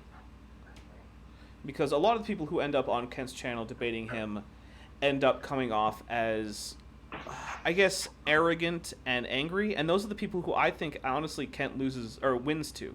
I've seen Kent Hovind win debates. I'm going to be honest. I don't think he was right, but I've seen him win debates. Right. Because the other person wasn't convincing and came off as simply just angry and not necessarily intelligent, just passionate in the wrong kinds of way. Right. And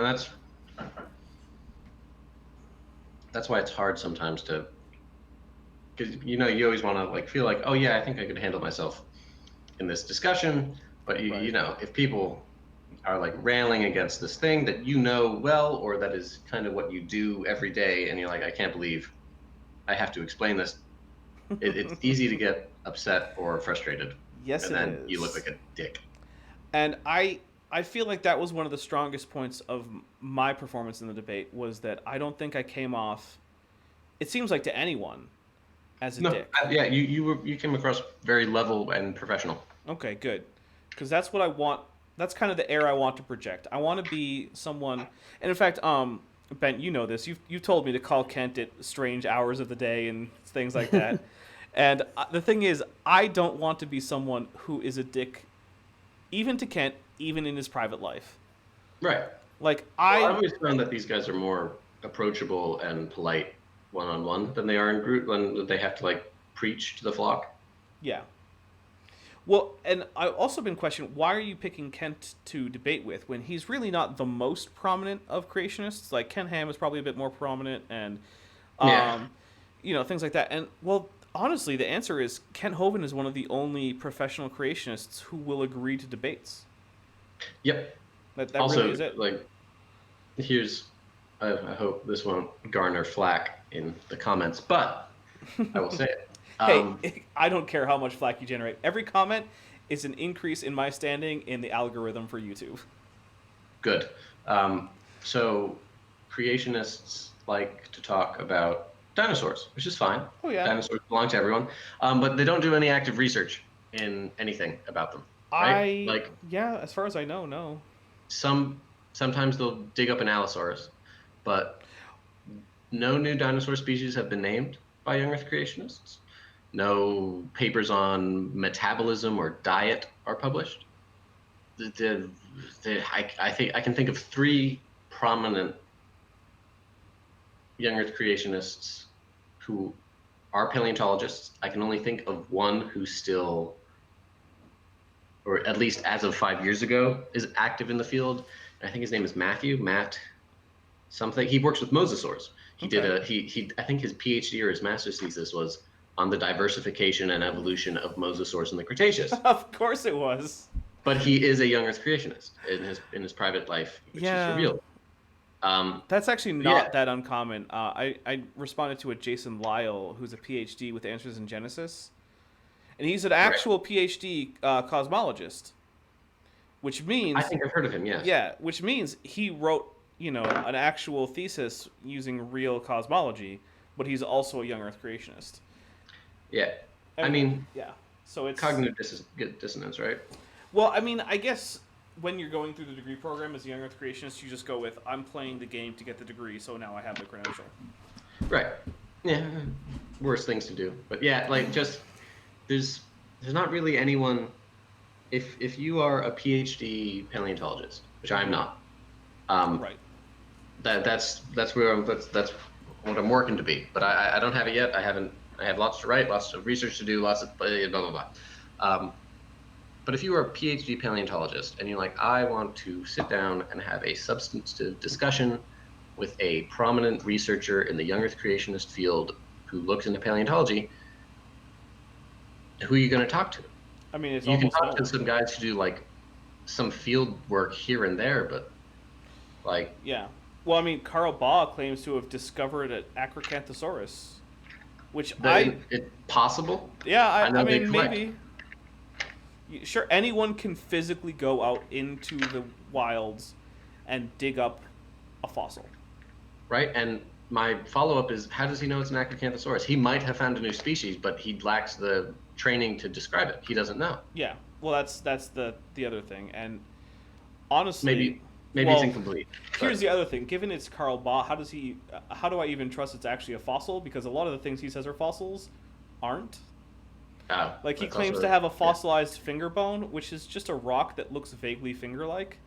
It's not even a fossilized finger bone. He claims it's a fossilized finger, soft tissue and all. Thing. Right, and it's just a rock that has a few a couple divots in it, so that look like it's jointed, and it has a weird little depression that kind of looks like a fingernail. Right. That's it. Yeah. It's like, so you have a pareidolia rock, is what you have. Yeah. So I mean, I guess if there are any like excitable young Earth creationist students listening who like paleontology, I would advise to you to suffer through an undergraduate, master's, and graduate degree with something, listening to classes you don't believe in, to just get out of there and do active research in paleontology, so the young Earth creationist group can have at least one who still publishes. I know that there are retired young Earth creationist paleontologists. Okay. I would say, you know what? If you can publish, I don't care what else you believe. Publish good work. Yeah, like you don't have to, like if you're a young Earth creationist and you want to work with dinosaurs, you don't have to do cladistics. You can do functional morphology. Yeah. You can do metabolism stuff. You can do diet stuff. There's like tons of different. You can even just do a straight up description of a new fossil. Just describe the physical Yeah. characteristics. Measure the thing. Get every single measurement you can and describe it. Put it in a Well, paper. the risk there is that they're probably not going to publish it unless it has a cladistics section. New species Well, descriptions almost always need a well, cladistics maybe you analysis. could you do something like not make a claim as to whether or not this is a new taxon, but just simply say this is the fossil I found. You could. I don't know where it would be published. New species are hot to publish. Yeah. But well, that is one of the things that I find slightly annoying is that there are what I think inappropriate publishing biases in journals. Like positive results are more publishable than negative results. right. A new species is more publishable than just a flat description where you end up saying, I don't know if this is a new species or not. Right. I mean, yeah. But how you figure out it's a new species is running a cladistic analysis, right? Right, If it yeah. plots out and you're like, oh, all right, this is something else. It's a bit tricky. Yeah, I can see how a lot of that would make it tricky to be a publishing You might young earther. be able to get a just basic description of this thing you found and where you found it in a geology magazine, which will sometimes publish paleontology results. Okay. Yeah, not likely a biology journal. But hey, even that still is A contribution. that's better than not having that description out there. Right, exactly. If I need measurements, I can be like, blah, blah, blah. Oh, I can. This guy's done these. I don't Yeah. have to go to Utah to look at this. Here, I'll take his. Who wants to go measurements, to Utah, cite it. right? They could go got good I, fossils. I actually don't mind Utah. I like fry sauce, so you know. Yeah, and I mean, the continuation on this train of thought of young Earth creationists like to talk about dinosaurs, but their interest or level of education in it is amateur at best. And nothing wrong with amateur paleontologists. Even calling it amateur is a pretty big compliment for what I've seen. Well, yeah, I mean, but like there was that article that those baraminologist Oh, guys yeah, that's published. true. That's like at least that's a decent level of research went into that. I was impressed that young Earth creationists had written a paper that was as detailed as it was. But the trick is like the only things that show up on like these ICR or young Earth creationist websites are the poster child stuff, like whales, humans, dinosaurs. And like there are like I brought up earlier, there's an incredible transitional lineage of early crocodiles, and there are these incredible early mammals, but that was like big news in the 50s, and so no one's talking about it anymore, and it's been everyone just kind of agrees that this is how mammals came around. And so these sites that claim to be active research sites are just producing response articles to the discoveries other people have made. Yeah, it is really annoying. And it's one of the things where it's like, a lot of creationists will object to having their work called pseudoscience. And right. I would say to them, okay, then stop being so reactionary with your science. Do new original research. Find something that no one knows about, learn something new about it, and publish that. Stop telling me why this guy's research over here doesn't, quote, prove evolution, and instead tell me something new that no one already knew about some kind of thing. Yeah. I don't even care what it is. Pick some kind of Triassic stem mosquito and just describe the darn thing. I don't know. Do something interesting. It's not as hard to get at. Like the paleobiology database, you can get temporal and spatial data without having to go anywhere. A lot of people are putting CT segmentations of skeletons on public access science websites. My description of these two Sphenosuchians will probably be the segmented skulls in 3D space using a few different software types will be uploaded into something like that, so you can kind of look at the individual bones or the skull and be like, oh, this is what this looks like, and you can see kind of them in cross section, stuff like that. And so it's easy to get access to these databases, and you can build projects off them. I mean, it always helps to see the stuff in person, but it's doable if anyone wanted to. Right. And I wish that is what these so-called researchers would do, because at least then they're actually doing science. Because they always say things like, oh, we love science here. It's like, well, then do some. Yeah. I mean, yeah. I like science too, but I don't claim to be a scientist, right? I'm just a science enthusiast. I have literally no formal training in paleontology. Mm-hmm. Not even a single classroom day on any paleontological subject. Right. I think I do pretty well for myself despite that. Yeah, absolutely. Well, thanks. But if I were to claim to be a scientist, it would be a valid criticism to say, hey, you know what? You've never even attempted to publish any paper on new research in any scientific journal. Right. Yeah, that's true. I haven't. Totally true. Yeah. And that's why I'm not a scientist. There's, I guess if I would, right, because you want to push people to at least kind of investigate some of these things. If you wanted a kind of baseline undergraduate level of understanding of vertebrate paleontology, what you could do as a amateur paleontologist, anyone who's interested, or a young Earth creationist, is you can go and find Vertebrate Paleontology Volume 4, I think they're on now. There'll probably be a Volume 5 out in a few years. Is this edition or volume? This edition, Okay. probably, edition 4. Okay. And it's this incredibly approachable textbook that summarizes methods, how cladistics works in broad strokes, and then it kind of goes through all the major vertebrate groups and the groups within that and what we know about their general phylogeny, physiology, stuff like that. And it's very thorough. Now I have a new reading assignment. Yeah, it's a great book. It's by Mark. Hold on, let me find it. I'll be right back. Okay. I'll show you what the cover looks like. That would be awesome.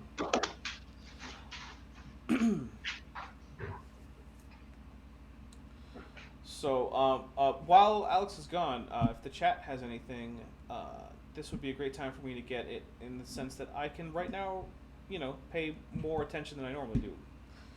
So, feel free to ask questions. And Ben, how you doing?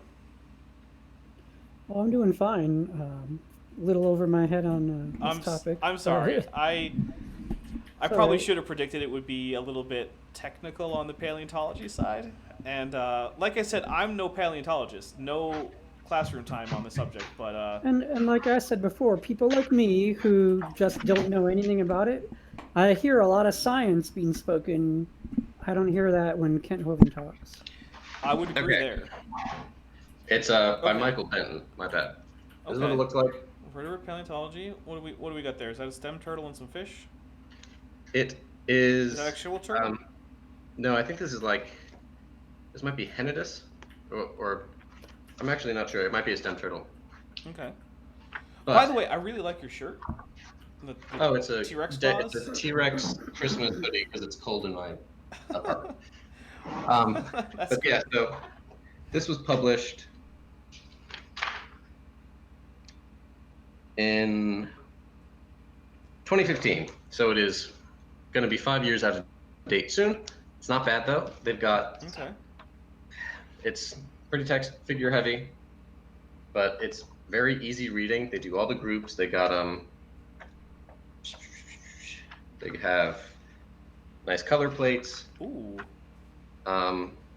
Wait, go back. There's some great turtle stuff. Yeah, they do the dinosaur color stuff. Oh wow, that actually really does look nice. Yeah, they have these nice stem turtles. Oh, look at that. That is great. It's a very approachable. It's easy to get through. And I recommend it. Yeah, it's a bit thin on pterosaurs, but that's just because it's hard to talk about pterosaurs. And if you like pterosaurs, and you're just kind of a general audience, I recommend Mark Whitten's book, Pterosaurs. I also heartily recommend that book. I read that book. I read most of it twice.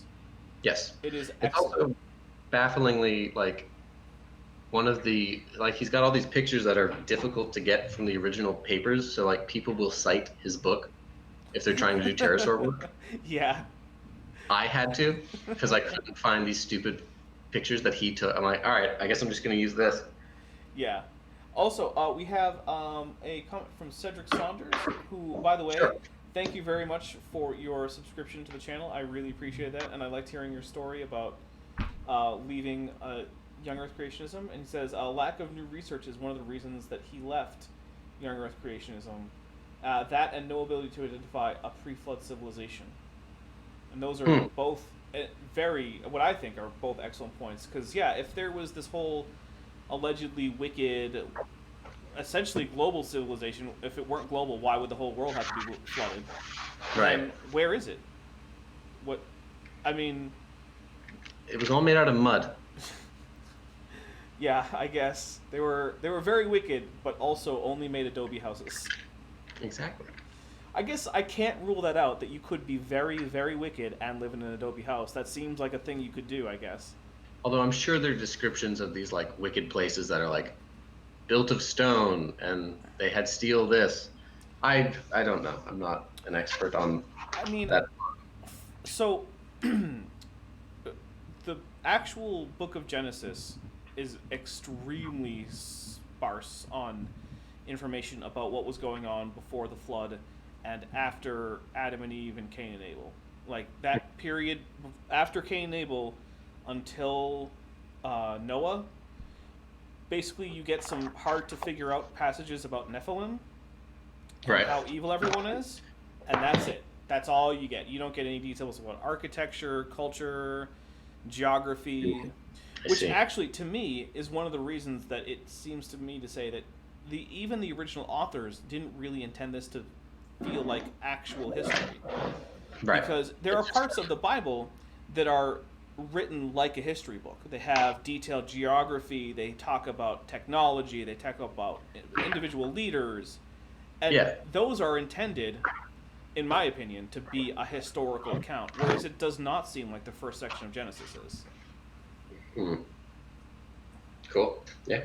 So, Right. Because there are all those sections where it's like how you have to make the temple, what's got to be where. right, there are places where the Bible is extremely detailed on what it's talking about, but that is Right. not one of them. Cool. So yeah, that's one of the reasons why I think that even the original authors intended this section to be more mythological and Right. like an edifying section than an actual straight history. And Yeah. I think that's something that a lot of young Earth creationists and even a few old Earth creationists seem to miss out on. So, Sure.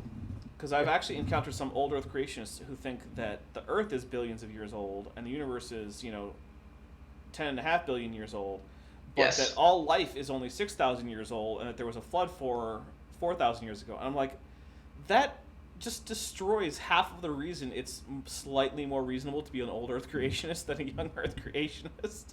I've heard similar things. Yeah, and I'm just like, so why do you accept the old Earth? Is it radiometric dating? Because that ruins your whole life is only 6,000 years old idea. So just jettison the old Earth and just go with the extreme biblical literalism that I don't even think the biblical authors would have approved of. Right. Yeah, well, do what you got to do. Yeah. Oh well. Mm. Oh, right, and Zachary, I'm sorry, I'm not even going to try and pronounce her last name because I will get it wrong. So, but Zachary has said that, the Ark Encounter is suing, I believe they're actually suing their insurance company for rain damage. Oh, I heard about that. That's kind of wonderful. I mean, like, It's hilarious. a lot of people put a lot of work into that, and that Yeah. sucks. But like, it is almost perfect. I know, rain damage. Yeah, rain damage. Well, and they didn't even go as far as there's a guy from I want to say it's like Sweden or something, who built an actual ark-sized ark that he put on the ocean. And later Did it work? so that's the thing. He started to take it out, but another boat crashed into it. Oh no. So that's the thing. It's like, that isn't really a test. I can't say that it failed the test because, another boat Right. crashed into it. That would be a problem for any boat. It failed the boat hitting into a test. Right, but would the actual Ark have done that if it existed? I would say yeah, probably, but luckily there were no other boats. So, Were there really no other boats at the time? I mean, none, I guess, that survived the flood. Otherwise, there would have been other flood survivors, right? That's a good point. Yes, there would have. Huh. Interesting. Yeah, so I was a little bit disappointed. And apparently he even tried to put some live animals on the boat to make it somewhat of a floating, I guess Zoo? not a zoo, but kind of a zoo, yeah. And I was disappointed that it got hit by another boat because I was like, I want to see what happens when this guy takes it out to sea. That is a bit of young Earth creationism. Field testing they could do. Yeah, I would be fascinated to see. Let's build a ridiculously gigantic boat made of wood, and put it on the ocean. Do it. Um, let's see. Don's Gaming Channel, another subscriber, has sent a bunch of bird emojis, which I appreciate because they're also dinosaur emojis. Yeah. But I think it's probably getting time to wrap it up. We've been going for a bit over 2 hours. Sure. Yeah. I'll tell you what. If you have anything you want to plug, feel free, and then you can send me any links that you want, and I will add them to the video description. I will plug 2 things. Okay. First plug. I've noticed that your dapper dinosaur is a Ceratosaurus. It is. It's my own personally made reconstruction. It's nice. Thank you. So, I would tell you that this June 8th at the Smithsonian Museum of Natural History in D.C., where I currently live for a few more months,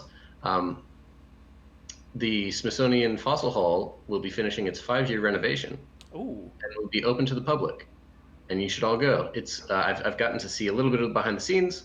It looks like an incredible display. It's a huge hall. It's not as big as the American Museum in New York, but it's going to be great. It's totally free. It's a Smithsonian museum, so the only thing you have to really contend with other crowds.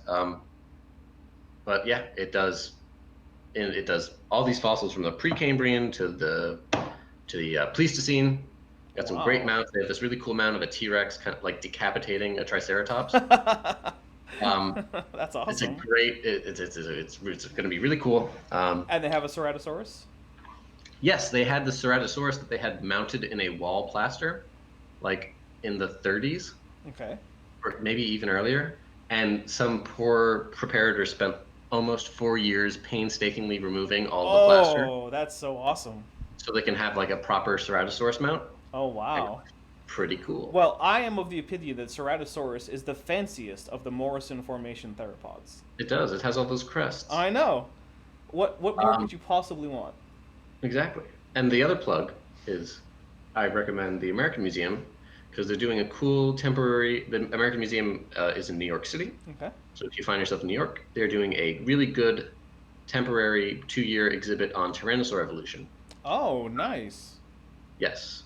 And that, I haven't actually gotten to see that yet. They got any nice pro Ceratosaurid mounts? They do. They have a Guanlong mount. Ooh, I saw some fancy photographs that were sent. So that's directed by Mark Norell, who's the curator of vertebrate paleontology there. He's one of the big names in paleontology. He found a lot of those brooding dinosaurs we talked about earlier. It's a great exhibit. And then, of course, there's 4 fossil halls on the 4th floor of the American Museum. It's the biggest collection of vertebrate fossils that are at least mounted in the United States. Well, you can't beat that then. I mean, yeah, exactly. It's a lot of fun. And in 2, 3, or 4 years, the Yale Peabody Museum in New Haven, Connecticut will have finished its renovation. Wow. So it's a pretty good time for going to museums to see dinosaurs, huh? Exactly. So Awesome. Get out there. Smithsonian, again, is free. The American Museum is a suggested donation. A lot of people don't know that. Okay. But the special exhibits do cost ticket money, so you'll have to buy admission to see them. But yeah, and besides that, stay interested, read primary source literature when possible, and I don't know. If anyone has any outstanding questions in the comments or jokes, please let me know now. I'm not seeing any, but if some do come up, I will let you know. Ben, do you have anything that you would like to plug? Any channels or anything? No? No. All right. I'm just going to plug me. Feel free to share this with people if you think they'd be interested. I am planning to try and step up my content uploading. I'm currently in the planning stages of a video about how cladogenesis works in terms of phylogenetics and how it is. Yeah, and how it is that most of my videos get couched in the phrase of some misunderstanding that a creationist has about a topic, and then I explain the actual topic contra his or her misunderstanding. And so this one is probably going to be about the idea that we can't go from one kind to another. And so I'm going to talk. I'm in the planning stages of a video about cladogenesis, talking about why that is not. Why that's essentially a straw man of evolution. So stay tuned. I'm hoping I'll get that out not too long. So yeah, hopefully that'll happen, and I'm also hoping to do more live streaming with people, especially people who disagree with me. So if you disagree with me, please send me a comment or a message or an email or something. I am, let's see, let me double check my email just so I make sure. I believe it's the.dapper.dino.yt@gmail.com. I'll put the email somewhere where it's available. So yeah, I hope all of you have a wonderful night. Make yourself an old-fashioned because they're delicious, unless that is a bad idea for you for various medical reasons, in which case, do not. I also don't drink and drive. Yes, that's good advice. No operating heavy machinery after a old-fashioned. But yeah, Alex, I really appreciate it. It has been great to talk with you. It's always nice to talk to someone who knows words that I know about dinosaurs. Isn't it always a treat? It is. So I'm gonna go offline and. Of course. Well, thanks for having me. I hope absolutely people will look more into stuff they don't know stuff about immediately. Oh yeah. That's my one wish. Well, I'm signing off.